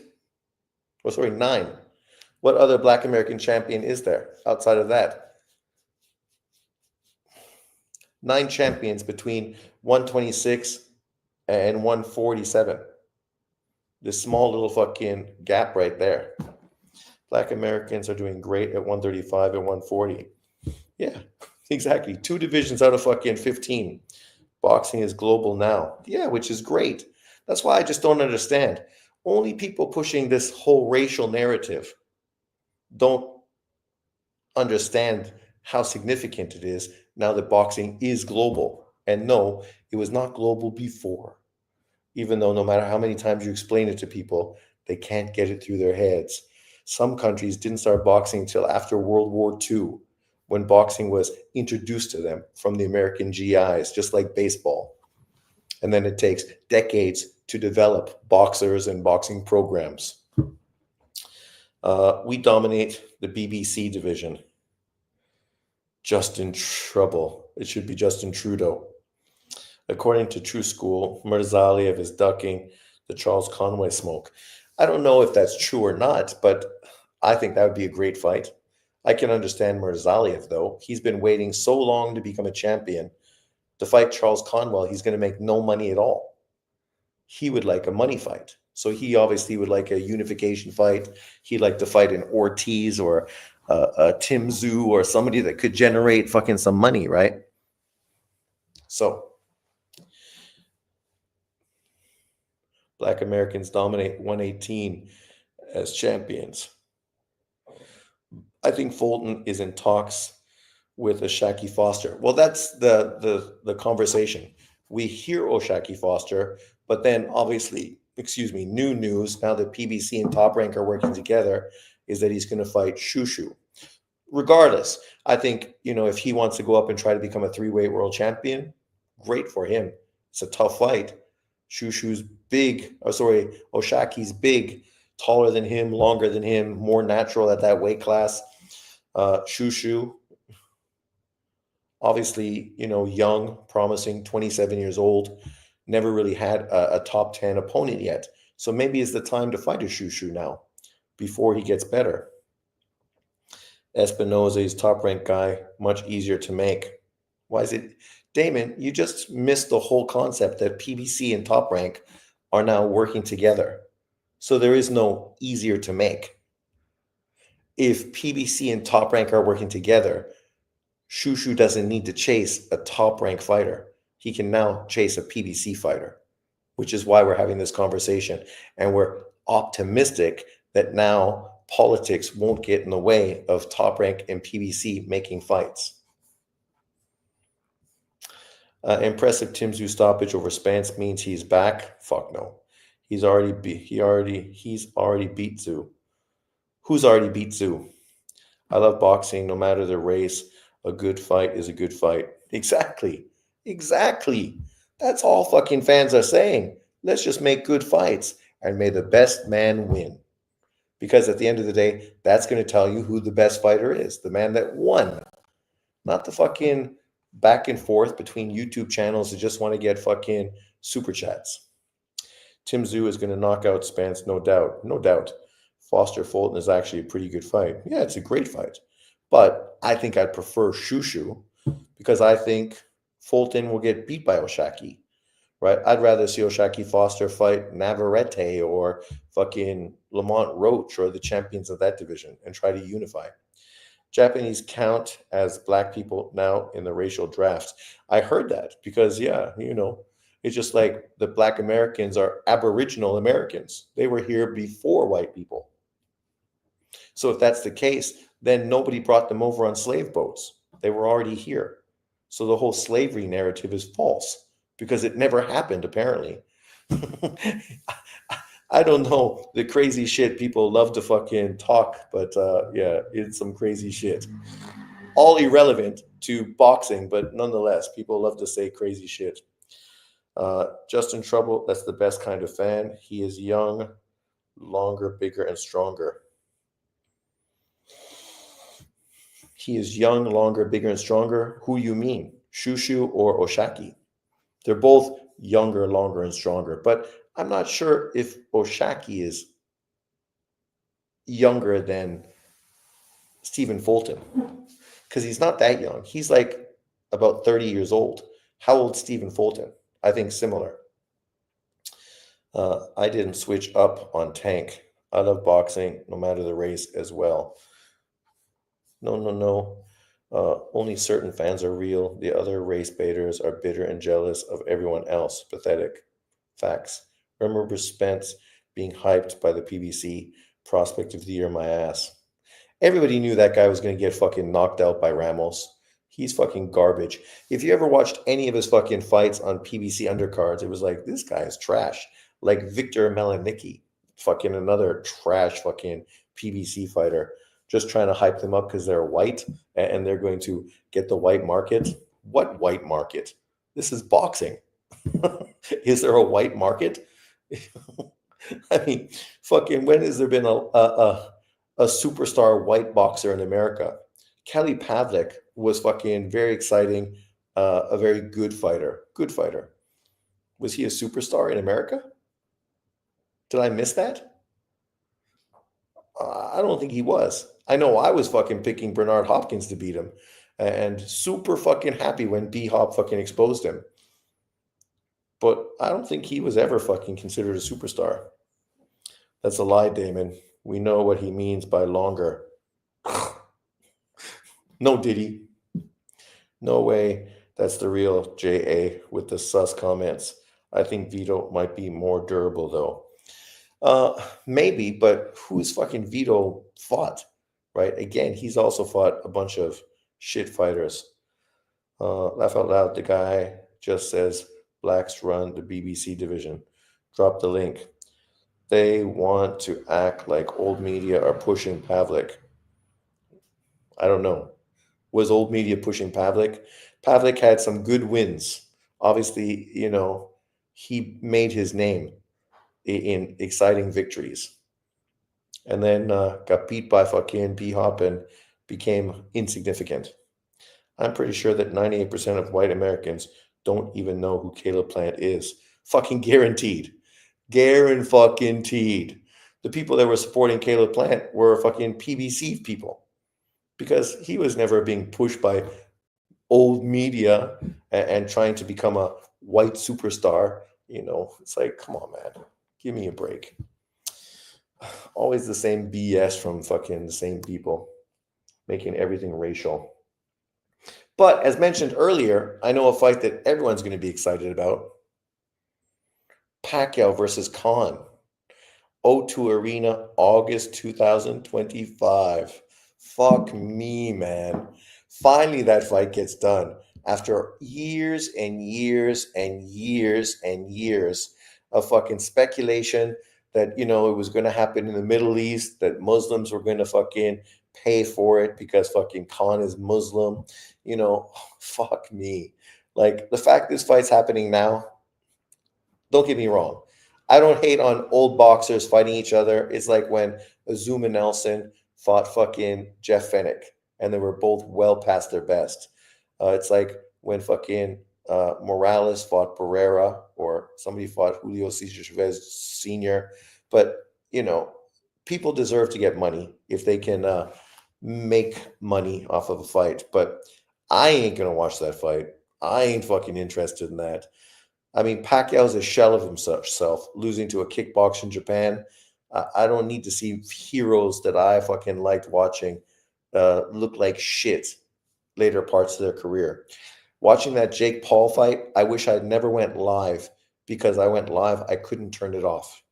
I had to stay on and talk about it because I went live and people joined me. But watching that had me have nightmares of watching Ali versus fucking of Larry Holmes. I don't want to watch those fights. It's depressing disgusting, and those fights should never fucking happen. Only if it was 2011, Pacquiao versus Khan, exactly. Pavlik beat Taylor. That's not pushing anyone. He got two good victories over Taylor. Yeah. The LDBC was supporting Plant hard until Canelo whooped them, and then he was a cherry. Until he signed to fight Canelo, and then he became a cherry. If he never would have signed, they would have said Canelo was ducking him. But because the fight was signed, Canelo even went over to the PBC to make the fight, then it became a cherry. I think that's just an April Fool's joke. Hey, very well it could be. Very well it could be, for sure. Walter's done, but still wants more paydays. Khan versus Pac-Man, April Fools. Yeah, but the truth is, I would not be surprised if that fight happened, right? You know, Khan and Pacquiao, they both trying to fucking scrounge up as much cash as they can at this point of their careers. That fight would have been great in 2010. Facts. At least Pac didn't fight a YouTuber who got no experience in boxing. Not yet. Not yet. But potentially that is something to look forward to in the future. Potentially. Maybe we'll get so lucky that we'll get to see that soon. Maybe Jake Paul will fight Pacquiao.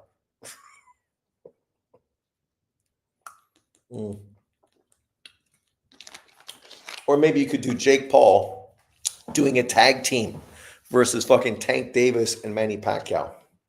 See, that would be entertaining. Kind of like when George Foreman came to Canada and fought 5 guys in one night. It would be a similar sort of, circus fucking show. It's funny that people now hate on the whole Jake Paul circus show and this and that, but they forgot when Foreman literally fought 5 bums in one night in Canada, when Ali fought a fucking Japanese judo fucking champion, right? When Ali was talking about fighting Wilt fucking Chamberlain. There was speculation about Muhammad Ali fucking fighting Bruce Lee. There was all kinds of crazy talk back in the day, right? But boxing fans were far less radicalized compared to today. Today, fans are fucking mental. Jake is too big for Tank. I mean, Haney was too big for Tank, right? Exactly. WBA just ordered Sajo versus Iglesias. I think Iglesias will get ducked. Well, Sajo won't take the fight unless it's in France, right? That was the big issue with making the fight between him and Mimbili. Apparently, it was put on a certain holiday, and they didn't like it because they felt like the fix was in or something. People hated on the possible Canelo versus Paul fight. Yeah, but at least Canelo, at this point of his career, you can understand him taking that fight. He's done everything he needs to do in his career. I know fucking haters don't understand that, but he's done all he needs to do. If he never fought again, he's already a first ballot Hall of Famer and one of the top Mexican fighters in history. So if he fought Jake Paul, it's no different than Floyd Mayweather fighting Conor McGregor. It's the same. If you didn't care that fucking Floyd fought Conor McGregor, then why would you care that fucking Canelo's fighting Jake Paul? Not fights I would fucking pay to watch, but both guys, it's the same. I said Murtazali have already beat Tim, so why would we need to fight him again? Yeah. No, I don't think anybody needs that fight again. Sorry, when I said Tim, I just meant he wants name recognition, right? He wants an opponent that could generate money. Manny made over 200 million his career. I can't believe he's still fighting. I think I'll go watch the Ugas fight again. But that's not even a good fight to watch. If you watch that, it's just because you want to see an old Pacquiao get beat. Like Pacquiao versus Thurman, Pacquiao versus Ugas. This was not Pacquiao. Pacquiao was long done. Pacquiao was never the same after he got knocked out by Marquez. And yes, that means when he fought Floyd too. He wasn't as aggressive as he was prior to that. Before he was throwing 800 to 1,000 punches a fight. He was fucking nonstop aggression. And then after he got knocked out by Marquez, he became much more slow-paced, much more tentative. Not nearly as fucking aggressive as he was beforehand. Complexion, that's why. It's the number one reason for criticism. That's true. Uh, exactly. Canelo and Crawford are the two guys right now can do whatever they want. Wish people would be fair down the middle. Well, I mean, John Boxing is hating on Canelo for cherry picking Bud Crawford, and people wouldn't do that if it was a black fighter. Blah blah blah blah blah. Of course, it's always racial. But yet, same as Ferris Spence, same as fucking Lomachenko, same as Golovkin, Canelo Alvarez didn't chase this fight either. So if you're going to give Spence a pass, then equally you need to give Canelo a pass, like you need to give Loma a pass, like you need to give Golovkin a pass. If you're not going to give one of them a pass, then you shouldn't give any of them a pass because it's fucking the same fucking situation. The reality is they're fighting a smaller fighter coming up in weight, right? And historically, we've had that before. Marlon Starling moved up from welterweight, 2 weight divisions, to fight Michael Nunn, the middleweight fucking champion. But like I said, back in the day, boxing fans weren't so fucking crazy as they are now. Nobody complained about welterweight world champion challenging middleweight world champion. Literally nobody complained about that. But nowadays, fucking people bitch and moan like whiny little bitches over fucking everything. His shorts are the wrong color. It's going to fucking put glare in his eye and he can't see. Oh my God, he wrapped his hands a certain way. Oh my God. People are cringeworthy as fuck. Prime Manny destroys Ugas. That's not even a conversation. Ugas fucking only beat Pacquiao because he was an old man. If this was Prime Pacquiao, he would have beat the fucking snot out of Ugas. When I heard Davis was going to fight Paul, I was thinking, put on the work before you have circus fights like that. Exactly. Well, that's the difference, right? Tank Davis hasn't proven himself yet. He's 30 years old. He's already talking about retirement, and he's already taking retirement like a fight, for a big payday. It's different. It's different than when Floyd or Manny or Canelo or fucking old fighters take these fighters. But as I said, when Foreman and Ali took these circus fights, they were in their prime too. So things have changed. Criticism is different now than it was before. Pacquiao hasn't been the same since the robbery against Bradley. Well, no, because he was dominating, fucking killing Marquez until Marquez stepped on his foot, hit him with the right hand, and knocked him the fuck out. That's what changed him, not the fucking Bradley fight. Come on. Or what about the possible Hagler versus Curry fight back then? Well, that's it. People fucking look forward to these fights. Hagler versus Curry, Hagler versus Nunn, Curry versus Leonard, fucking Pryor versus fucking Sugar Ray Leonard. People always trying to get smaller fighters to come up in weight. I mean, what's the best win on Aaron Pryor's career? A fucking lightweight who came up in weight in fucking Alexis Arguello, who had already come through multiple weight divisions, right? So this is normal in boxing history. Some of the people complaining about Crawford fighting Canelo weren't celebrating the idea of Spence fighting. Were celebrating the idea of Spence fighting Canelo. Yeah, all those PBC Spence fans felt that Spence would beat Canelo Alvarez. They were hyped for that fight. They thought, why fight fucking Bud Crawford? Fuck him. You could fight Canelo Alvarez, make way more money, right? Literally. Is Pacquiao versus Khan a real fight, or is it going to be an exhibition? I would think at this point it would be kind of sort of like an exhibition. The others want the Benavidez fight, which is understandable. Well, yeah, if you want Canelo versus Benavidez, I mean, I get it. Everybody wants that fight.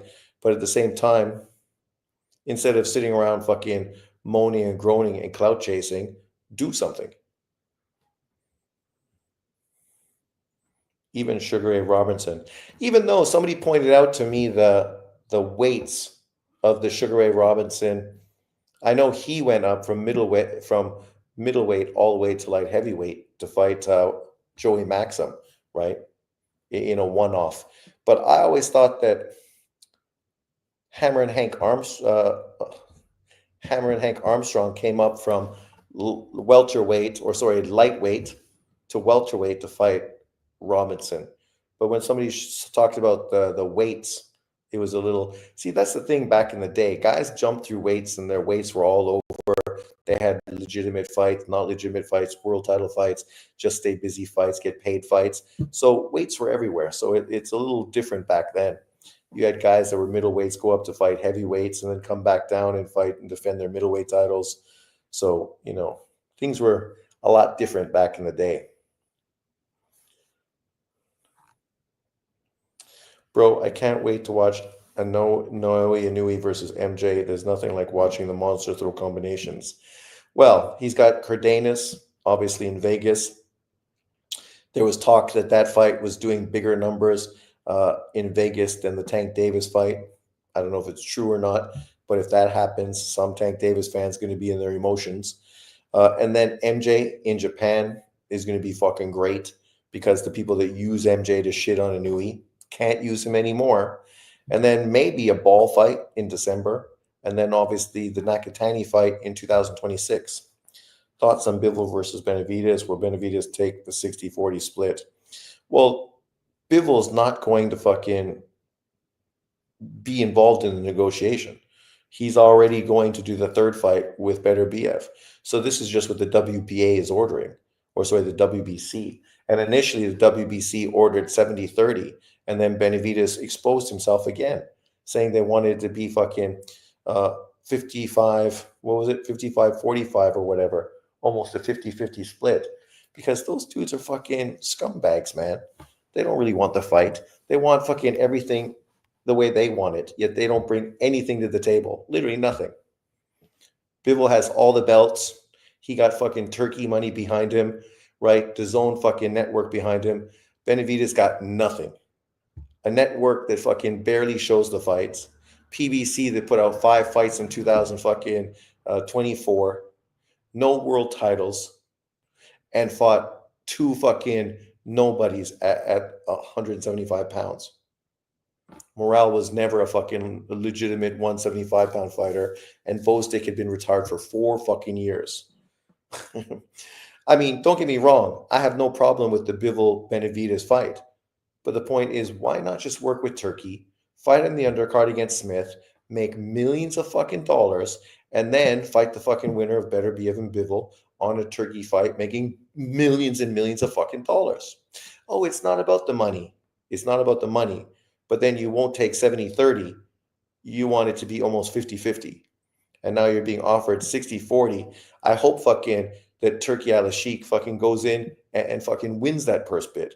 And then we'll see how quick Benavidez fucking walks away, sick, injured. Can't do it now. Let's put it off till later. Guaranteed fucking his team, all about the money. Just like Wilder against fucking AJ. Years and years of that shit to walk away from $100 million. Crawford talking about Pac-Man on Juice is pathetic, straight jealousy, discredit him and make himself look better, like he's the only one to take PEDs and pretending Crawford is clean. Well, I mean, I just think any boxer that brings up PEDs eventually is going to make themselves look bad, because anyone that's being realistic understands that all these guys are fucking using something.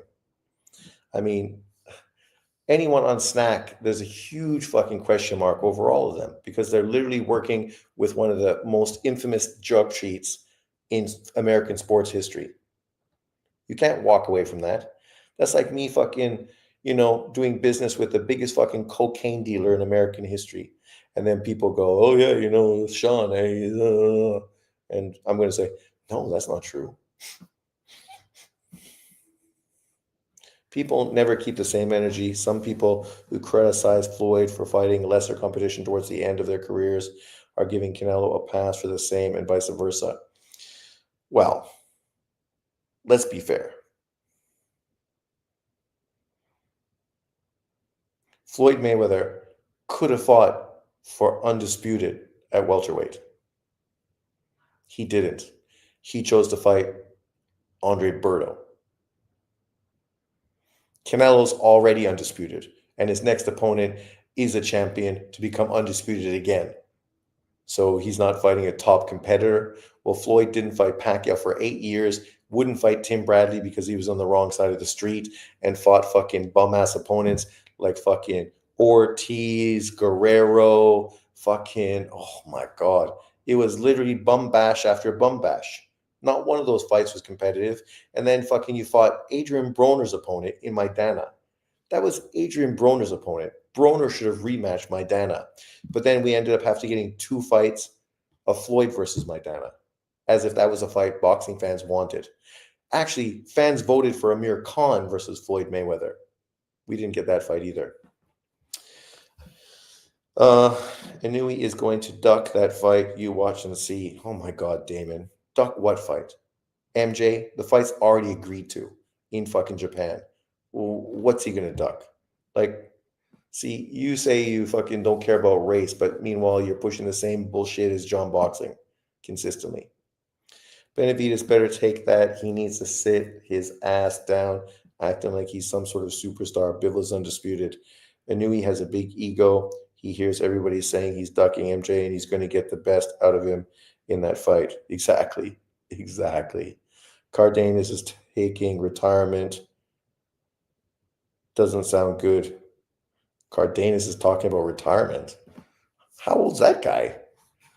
How is he talking about retirement? Are you wasting time with this kind of woman boxing talk? Who cares?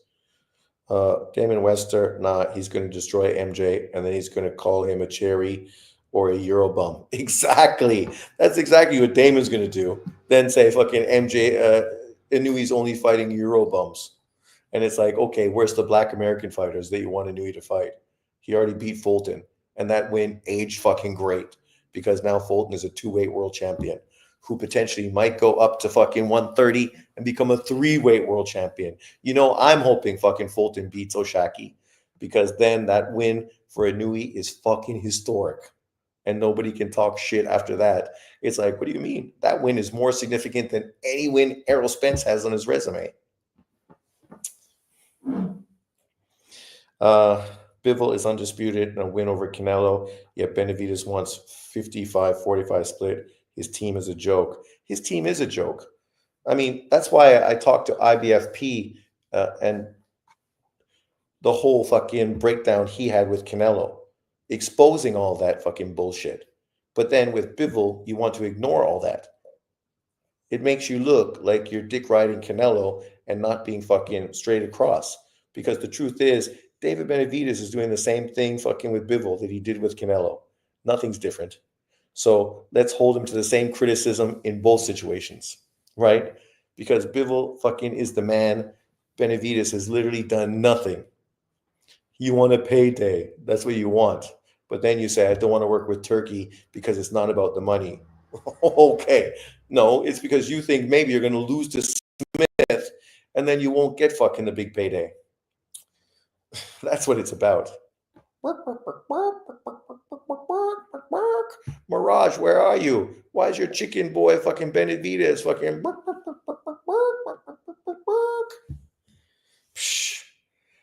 PBC, man? We know the way the PBC rolls. You know, that's why it's ironic. Let's see if history fucking repeats itself. Historically, every time a PBC fighter fights a top-ranked fighter, they get fucking exposed. So now the PBC and Top Rank are going to work together. That means every single PBC fighter is going to fucking get exposed. If that happens, that would be fucking crazy, but funny as hell. Where are we? The game plan looks like they're getting the vacant move up and fight Zerto, but that's the stop Turkey from offering Zerto double what they offer to fight Jai. You know, Turkey is pretty petty enough to do that. Yeah, for sure. And he supports, obviously, Jay Opataya. So, you know, he would love to fucking outbid the PBC to give fucking Zerto Jay a significant fight. Obviously, a far more legacy fight, the winner of that unification, than David Benavidez. Not a champion at 175, now moving to fucking up to cruiserweight to try to do what? Follow in Zerto's footsteps. I mean, come on. Benavidez will only fight in Vegas. Isn't he from Seattle? The game plan, yeah. Conte said, I have PEDs they don't test for yet. They all have that. Well, what was fucking, what's his face? With the clear and the cream. I wish I would have got that. That would have been perfect. Cream and the clear. I don't have to stick a needle in me. I just fucking rub that shit on me. And all of a sudden I'm fucking Superman. Man, excellent. Captain America. Captain Canada.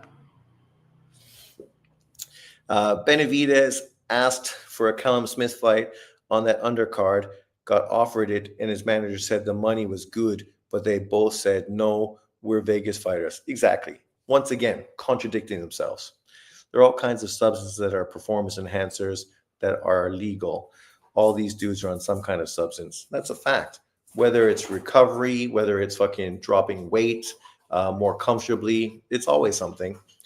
If you've never been caught cheating, you're innocent until proven guilty. I think the only ones who cheat are the insecure fighters who don't believe in themselves. Damon, you're dumb. There's fucking millions and millions of dollars on the fucking table between a fighter that makes $100,000 a fight. You win this fight, and all of a sudden you're making fucking $5 million. If you could take PEDs and you get to this level, you're going to fucking do it. Every single day, every single sport. Everyone knows fucking LeBron James has been juicing for years. People juice fucking like crazy. At the end of the day, even if they get caught, it was well worth it because they got paid and their fucking careers aren't more significant than their family and fucking having tons of money in the bank. Like, look at Barry Bonds. He's not in the Baseball Hall of Fame, but he's still my favorite baseball player, and he's still one of the best baseball players in history. And he fucking was using PEDs when everyone in baseball was using PEDs. Who fucking cares? Who cares? Did you see Stormy B-Man insinuate that Emiliano Vargas is on PEDs? I knew eventually the usual suspects would start hating on the kid. Well, it's the same thing people are doing with Virgil Ortiz now. You know they're going to hate on Emiliano Vargas, right? And consistently compare him to Carmel Moten and Abdullah Mason. It always needs to be this fucking racial fucking bullshit. Why not let the kid prove himself in the ring? Why do we have to start making this fucking comparison between these two kids or these three kids, right? It's always the same bullshit. Emiliano Vargas, fortunately for him, is more marketable than Moten and more marketable than Mason. But does that mean he's going to be better? No. But it means in the short period, he can potentially build his name up more so than they can. And if he can do that and make money, congratulations for him, right? Like, what's the fucking problem? But people just don't want people that have success that don't look like them because somehow being insecure, Damon, stops people from fucking supporting boxers. This insecurity. I can't support fighters that don't look like me because obviously I'm fucking insecure. And I need fucking boxers to represent my identity. See, I don't need boxers to represent my identity because I'm not insecure. I don't need a fucking role model or a figurehead or fucking somebody that fucking I make every fucking day videos to support. Knockout boxing. Because I'm not a fucking kid anymore. I don't have fucking Michael Jordan posters on my wall beside my Farrah Fawcett poster. No. I don't do that anymore because I'm a fucking adult. Tapales beat MJ and Nui beat Tapales. Yes, he did. I defend Mayweather when it comes to him facing Berto in his last fight. He could do what he wanted since he was accomplished. I wish Mayweather did. Fans did the same for Canelo. The difference is Berto was literally fucking 3 for 3 in his last 6 fights. You fought a guy that had a 50% win fucking percentage in your second last professional fight. And then you fought a fucking guy making his debut in your last professional fight. Those are 2 shitty fucking victories to end your career. Not to say fucking other great fighters haven't had shitty fights to end their career, but those are shitty fucking victories. Canelo's been fighting much more dangerous fighters compared to Floyd. Yeah, not fighters that were 50-50 and making debuts. How do you think Shushu fares against Inui? Well, truthfully, Damon would love to say Shushu would fucking beat Inui. Canelo and Usyk are always in fights with larger opponents. Mayweather really hasn't faced that many larger opponents for someone who's moved up 5 weight classes. He never fought someone with a longer reach than him. Go check it out on BoxRec. Nobody he faced had a longer reach than him. I think the only guy that had a slight edge on him was De La Hoya. I think 72 and a half to 72. Floyd literally had a longer reach than fucking everybody he faced, except I think 3 fighters who had about the same reach as him. Can't say that about fucking Canelo or fucking Usyk, who are consistently fighting smaller fighters. Tank Davis too, fucking Lomachenko as well. Manny Pacquiao consistently, right? Some fighters just never had advantages. They always were smaller, shorter, with a less reach. Stormy says Inui doesn't want the shoo smoke. See, Stormy B used to be a real boxing channel until he started associating with fucking the LDBC. And then he became a fucking idiot.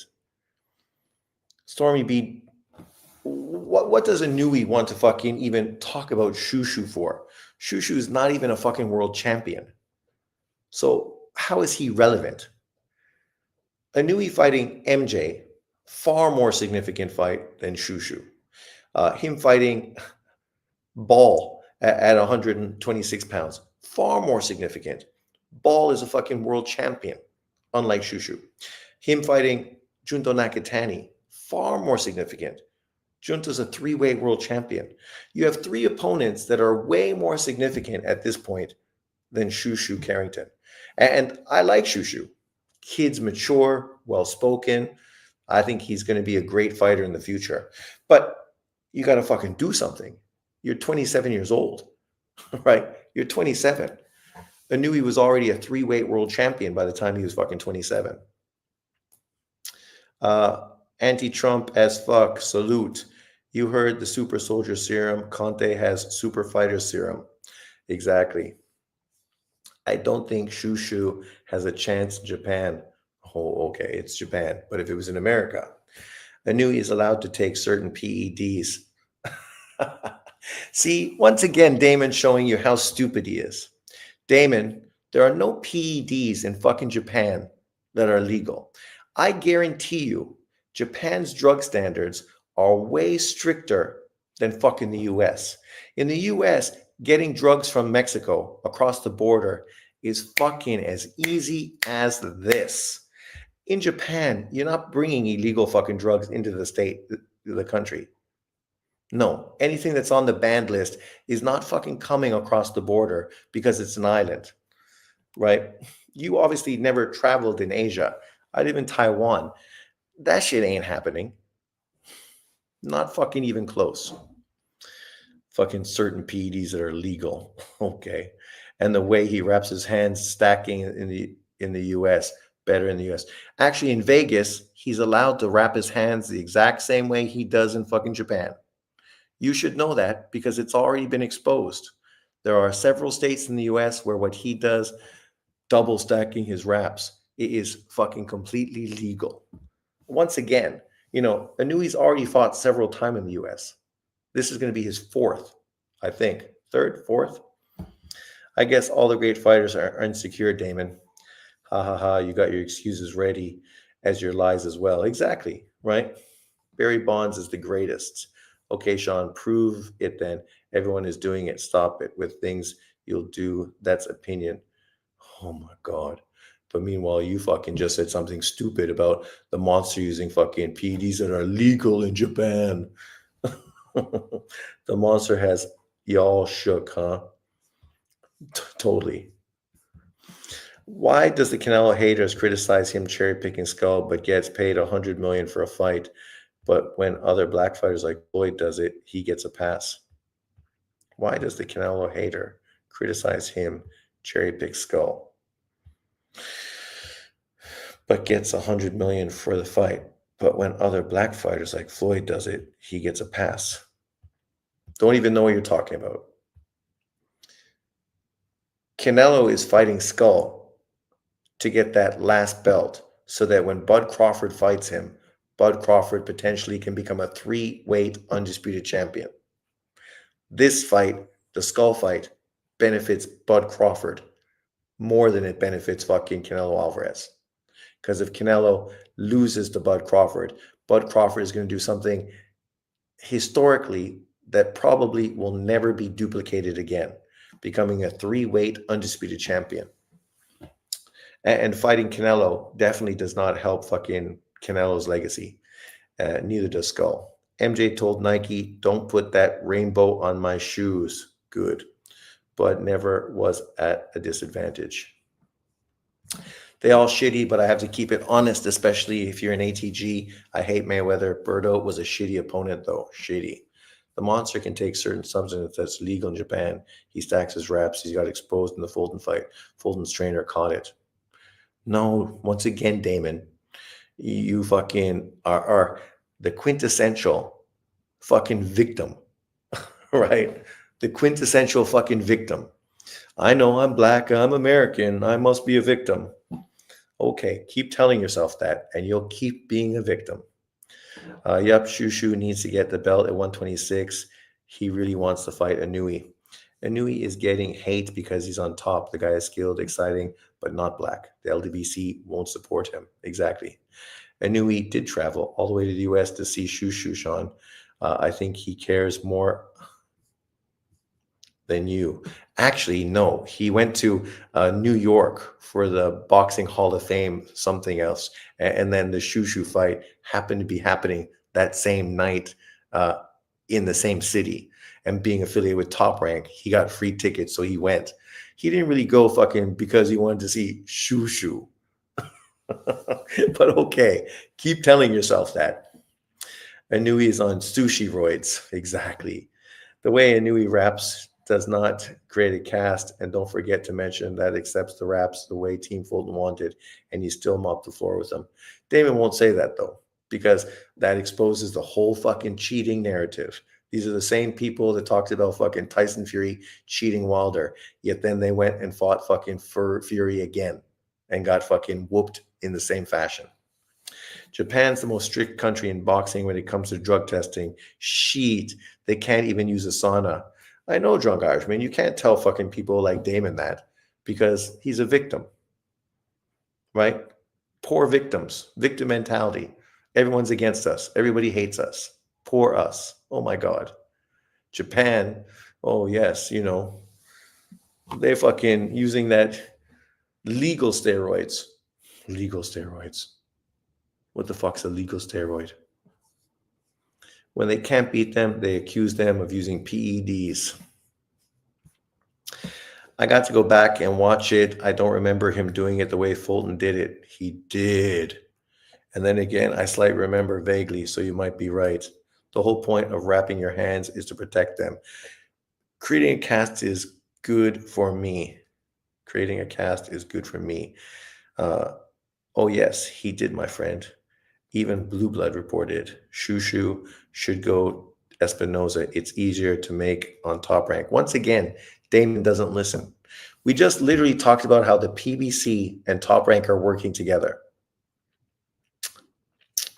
which kills that whole fucking wrong side of the street narrative, which means now Shushu can go fucking any direction he wants. He can fight Espinoza. He can also fight Fulton. Maybe he can even fight Angelo Leo, who is pro box. So he'll fucking fight anybody for a payday. Stacking is fine. Stacking doesn't give a boxer advantage. It just protects the fighter's hands. One thing they can't do is tape on knuckles. Exactly. It's just such a dirty tactic by race fans to accuse a fighter of blatant accusations with zero proof. It's sickening. But unfortunately, a certain demographic consistently does it, and only a certain demographic. You never hear non-black boxing fans ever make these kind of accusations about black fighters, right? People are not constantly accusing black fighters of being on PEDs or worried about what gloves they use or fucking even concerned about how they're wrapping their hands. These things are never mentioned because most fans don't give a fuck. In truth, it's not our job to worry about the size of the ring, what fucking gloves you put on, how you wrap your fucking hands, what fucking jock strap you're wearing, what size shoes you have. Are you wearing one pair of socks or two? Like, these things don't fucking matter to the majority of boxing fans because they don't give a fuck. What they want to see is great fighters fight, and then the man who wins wins. And that's it. At the end of the day, that's what's going to be on BoxRec, and that's going to be the thing that matters. Canelo and Golovkin both stacked those cheaters. Well, fucking in Vegas, right? That was reported. In Vegas, you can stack your fucking gloves. In Vegas, where do you think Inui and fucking Shushu are going to fight? Probably in Vegas, where he can still fucking stack his gloves. Rumor has it that Inui has chopsticks in his gloves. Totally. Yeah, he's got chopsticks. That's how he fucking knocking people out. Those fucking chopsticks to the chin, right? Like putting egg weights. If Shakur wrapped his hands like Inui, maybe he wouldn't have brittle hands and injuries to them. Well, Damon, Shakur can be like Floyd Mayweather. He can fight every fight in Vegas like Floyd and get fucking injections in his hands to protect his hands like Floyd did for his whole fucking career because it's legal. Floyd did it. Shakur could also do it. And only in Vegas can you do that. That's why Floyd only fought in Vegas, because outside of Vegas, he couldn't fucking use those injections in his hands. So, egg-shaped form. Chopsticks that have been aged in sake, aged like fine wine. Some fans only care about unfair advantages and unfair playing fields when their fighters are at a disadvantage. Exactly. Xylocaine injections. We know that. We know what fans. It's always the same fucking people complaining about the same old bullshit, playing the victim. That's completely untrue. I'm in some boxing forums where literally do anything to discredit Black American fighters. Saying that only one demographic do it is just false. Well, JA, it's nice that you say that, but I don't see that. So I can't comment on it. But I do see the opposite direction. Actually, I see it on my page fucking all the time in my chat section. As far as these people that do the opposite, complaining about wrap gloves, fucking wrong gloves, fucking double stacking, PEDs. I don't notice that in my chat. So unfortunately, I can't comment on that. And whatever groups you're in, I'm not in. So I never noticed that as well. I mean, I know John Boxing is always on some boxing Facebook group where he always finds all these racists that are anti-Black. I'm not on that group, so I never see that. I'm on X, and the biggest person I see is fucking Jackson, who's fucking a complete jackass. Yeah, what other groups? There's a group that follows what's his face that puts boxing on his cards, but I never follow on Telegram. Batman Boxing, but I never read the fucking posts, so I don't know what people are saying there. Let's look if people are making racial comments. They may be, I'm not sure. Because outside of my channel, I don't usually too busy watching what everybody else is saying. But let's look. Zepeda is a bull. You mean he is bullshit boxed or like a bull in charge forward? Hopkins would have also charged forward, but technically very astute. Charge forward, Fascio. Hopkins and Bradley were charge forward fighters. So was Amir Khan. But some know how to use their heads, not literally, of course. These ladies have more action in 2 rounds than Shakur's whole career. That's true. He has 0 chance against Shakur, Zepeda. Taylor made for Shakur. Boring fight. Yes, this is the chap that I'm in, but I never even look at it. What do you think of Nick Kerr? Who's Nick Kerr? Thanks, J.A. Even though we're mostly talking about you, Damon, because you're the one exposing fucking your demographic. It's mostly Americans of all races that do that stuff. I agree. And I do say Americans as a whole. Mexican Americans, white Americans, black Americans. When Americans fucking are talking about boxing, it becomes always a drama show. You're mostly right, but here in YouTube, it's mostly the LDBC channels, Shango and Cheeseburger Nations that make those accusations. Facts. Jay, not all Americans. Of course, not all Americans. That's why you can't say all black Americans. Nobody thinks all of one demographic are retards. It just, unfortunately, the retards are the loudest ones that we hear all the time. Fannin, Ego, fucking Dante's Boxing Nation, the LDBC, John Boxing, they're just the loudest. So the most obnoxious. They say the squeaky wheel gets the oil. Well, that's it. The squeaky wheel on the LDBC, on the YTBC tends to be all black American channels.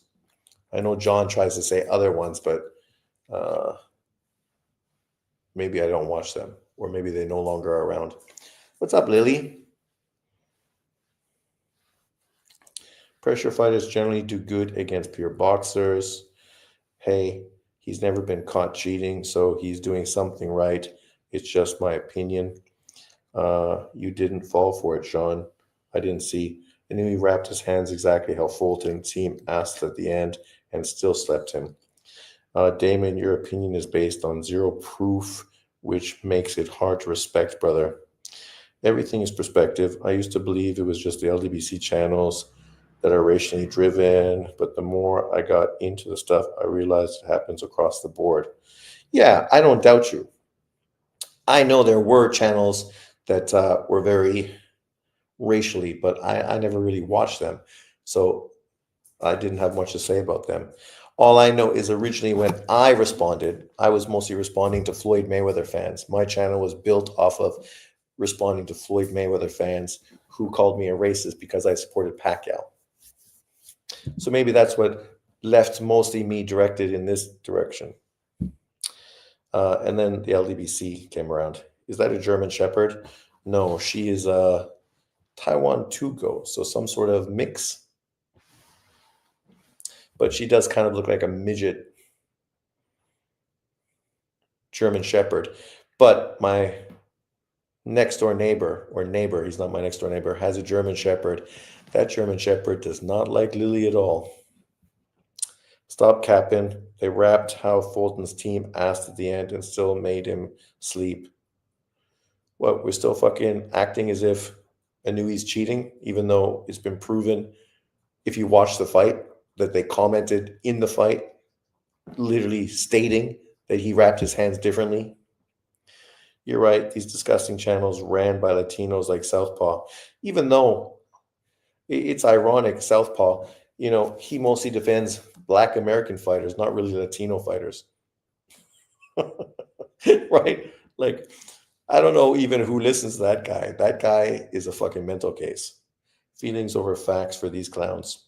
I got on BDA's channel and the detractors constantly call people on the panel racist. I never watched much BDA in the last few years because time is just not really right. But before, I used to watch him when he had the old English guy on the channel. I used to be in the BADA forum, and those guys are the most definitely biased and full of it too. Yeah, I don't doubt it. I don't think BDA and them are that bad. But obviously, whenever you have a big group of people following your channel, then it becomes a point where you're going to have a lot of this kind of racially charged type of opinionated type of stuff going on. I'm sure if you listen to enough of Ness's show, it's similar. He would get on his knees for Tank. Who would get on his knees for Tank?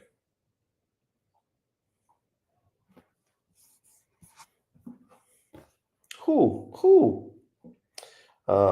What's my next thing? So here we go. Big fight weekend. So obviously this is going to be a good fight. Where is it? Torres versus the Italian guy. Torres versus Vanelli. That fight's oh fucking Southpaw. Oh my god, that guy. Fucking cringe as fuck. I think that card's gonna be fun. Another top ranked card. And then of course we have the great Kazakhstan fight card this weekend as well. That card is deep. And as I said, quite a few of the fighters on it are high level Kazakhstan amateur fighters, especially I think the sixth fight. You have five professional fighters, all well respected. And then I think the sixth fight is a highly regarded amateur fighter from Kazakhstan as well. So I think those two fights, both on ESPN, it should be a great weekend of boxing. And then Joyce and Hrgovic, that fight, I don't know how long it's going to last, but it's going to be entertaining, that's for sure, because those two dudes fucking have no defense. But the one thing we can say, remember back in the day, people thought that Joe Joyce had fucking a granite chin until he was exposed by the big Chinaman. Hrgovic obviously had a great chin against Daniel Dubois until he got stopped. So it'll be interesting to see how that unfolds. I think it's a super fun fight. Tim Tszyu, Australian fight card. Shit. Who cares? I don't think anyone is too interested in that fight card. It's fucking garbage. I think that's worse than fucking Keith Thurman card. Who do you think is the most unbiased boxing channel? I think it's Ellie Setback. No chance. BDA shared poll about who accomplished more so far, Bam or Tank, and 51% voted for Tank. Well, that's not a bad poll, 51, right? They're giving the Black American fighter more respect, even though some people have really right now Bam ranked higher on the pound for pound list than Tank. I think it's a debatable conversation. But I think both of them are two of the best fighters in boxing. So if you like Bam and you like Tank, you like fucking fun, entertaining fighters because both of them are exciting. I was going to say, Sean, who you going live for, bud? It's always fun when I call fights, bro. When I was going to say, Sean, who you going live for, bud? Who am I going live for? Well, the fact those fights are all on ESPN means I can't necessarily go live for any of them because it means I can't watch them in Asia unless I get a stream, which means illegal. So I have to see how that goes. Obviously, sometimes with streams, the quality is shit. And yeah, so we'll see. It means he got very diverse subscribers. Joe Joyce is the George Foreman of his era, says Teddy Atlas. That fucking aged well. That's fucking Teddy Atlas. He's a fucking, I think he's fucking starting to be punch drunk with some of his takes. I'm in Facebook boxing group and they all are full of racist idiots pushing the same narratives. All Mexican Canelo Alvarez fans or David Benavidez fans? I think it's BDA. Huh? Best boxing channel. Davis should be a lot more accomplished by now. He should be, but that's the problem. He's not. Most unbiased channels are usually in the UK. Ones like G-Man, Hatman, Ade. There's another called YB Boxing who is hilarious. I never watched YB, but yeah, I like Hatman. G-Man, I think he should start upscaling his channel a bit because, he's worked with Ade, obviously got a lot of attention, but hasn't really done anything to improve his channel. Hatman is what he is, quality, good. Ade's obviously become a fucking superstar from the YTBC, right? He's bigger than the YTBC right now. Just Do Boxing is the most unbiased channel. Go check him out. He's the only black guy who won't read my comment when I say something racial. Well, what's his face is great too in the States. The black kid from New York, Boxing Wave. Boxing Wave's always been good. Always been very fair, always been non-racial. Obviously, he's a black man, so certain topics are gonna get under his skin when it's huge racial type of issues. But generally, he doesn't fall into that. He focuses on boxing. So hats off to him for an American content creator. Gotta go and remember Bradley ain't a Hall of Famer. Take care. Later. Although G Man and Hat Man have a bias against Fury, apart from that, they're sound. Well, Hat Man, from what people used to say, he hated fucking Eastern European fighters. UK channels are solid. I love proper boxing. Proper boxing. Let me check these channels out. Proper boxing.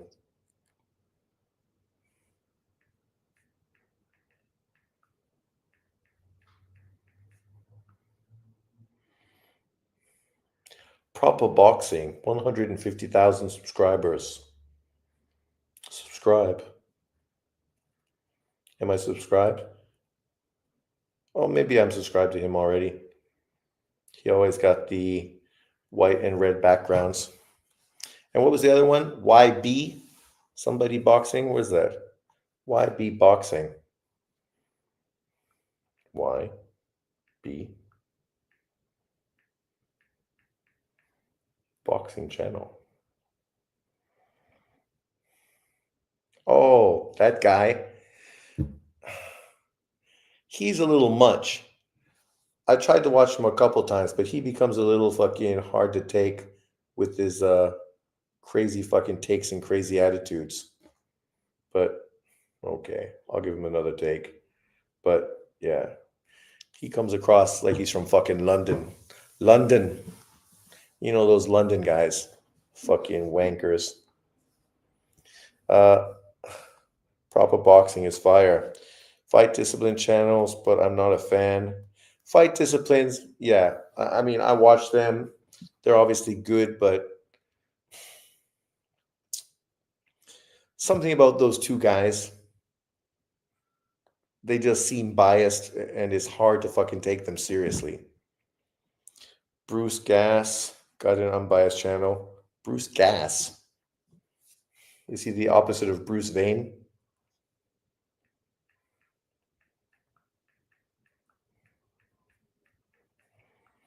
Sometimes I love the channels that I don't agree with because at least they give you something to get angry about. Agree UK channels are the least unbiased. James Jojoy's biggest attribute is his chin. Well, not anymore. Yeah, Wave is great, but he doesn't go live weekly. I think it's Skywalker on Bruce Gas. I mean, the most unbiased. Proper boxing does many boxing documentaries mixed with quality UK humor. Blue Blood is pretty unbiased as well. You got to be joking, right? Ring IQ is pretty unbiased. I like Ring IQ. He's consistently probably the guy I listen to the most and have the same sort of beliefs in the most part with. I pretty much agree with everything he says to the most part. Boxing Gems is good, but Boxing Gems isn't really a boxing channel in the sense where they talk about fights generally. They mostly break it down. So it's a little different, right? Didn't Ring IQ make a video about you, Sean? He did. He did. I know. But, that's why I say I'm the Donald Trump of the YTBC. These guys don't have to like me, but they still fucking all talk about me. It is what it is. And to be fair, everyone's going to have disagreements on topics, but unfortunately now his beliefs and the way he thinks is coming around a lot more to the way I've always talked. So the guy who changed was mostly him, not me. But unfortunately for him, I can't really listen to his lives because this is the problem with lives. There's just not a lot of boxing. There's fucking a bunch of this shit and a bunch of that shit and fucking this and that. And I just sit there thinking, what the fuck am I listening to? It's not boxing related. There's conversations going fucking all over the place. If you step out to go to the bathroom, you come back and you fucking have no idea what the fuck's being talked about. So yeah, I like his videos. His editing is fucking excellent. Hats off to him. He definitely fucking got a knack for that. Same thing I used to praise Ego for as well, but unfortunately, Ego's a fucking moron. Blue Blood is biased as what you on about. He's become part of Team Haney. Well, of course he is, because he's fucking the LDBC. So they're all fucking part of Team Haney. He also does jazz. He's pretty old. He's past 50, and I'm pretty old at 36. Most I only watch BDA and Sean. Anything is more than enough. I don't like drama, screaming, and conspiracy. Yeah, Rang Q is quality critic of the sport, and he's a beast at debates. He completely toyed with John. Yeah, Bruce is 68, 69 years old. All channels are biased. Sean is the least. Obviously, everybody has bias, but when it comes to the sport of boxing, I just like boxing. Wang Ring IQ shot at you, Sean. You must have talked about him. Sean is controversial. I didn't talk about him. We just disagreed with the topic of conversation. And then he brought out LDBC talking points against me. And it's like, yeah, okay. And basically the same thing fucking I get criticized for, you do all the time now in your videos, which is shit on the LDBC and their bullshit narratives. So that's why I say he's come around far more to my philosophy. But, you know, that's the way it is. I'm not lying. I might generalize a little bit, but, you know, sorry. If I generalize, that's always been a negative.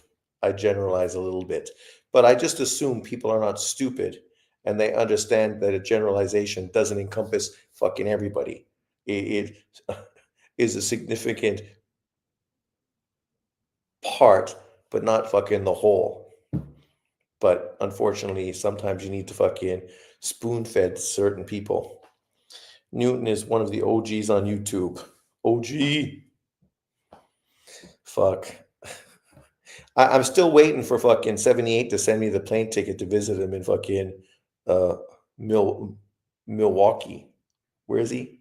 Yeah, Milwaukee. Milwaukee Bucks, right? It should be fun. I'm sure we'll go to a good barbecue. Fucking 78. Oh well. But thanks everyone for jumping in. We've been on a little longer than I prefer. 2.5 hours. I don't want to become one of those channels that gets into those 12-hour long fucking live YouTube videos. But peace, cheers. Thanks everyone for jumping in. I appreciate it. I will see you later on this week. Obviously, we got tons of boxing this weekend, so we're going to have a lot to talk about either live during the fights or early next week. And also March Madness. Let's go Duke. Peace out, everyone. Have a good one.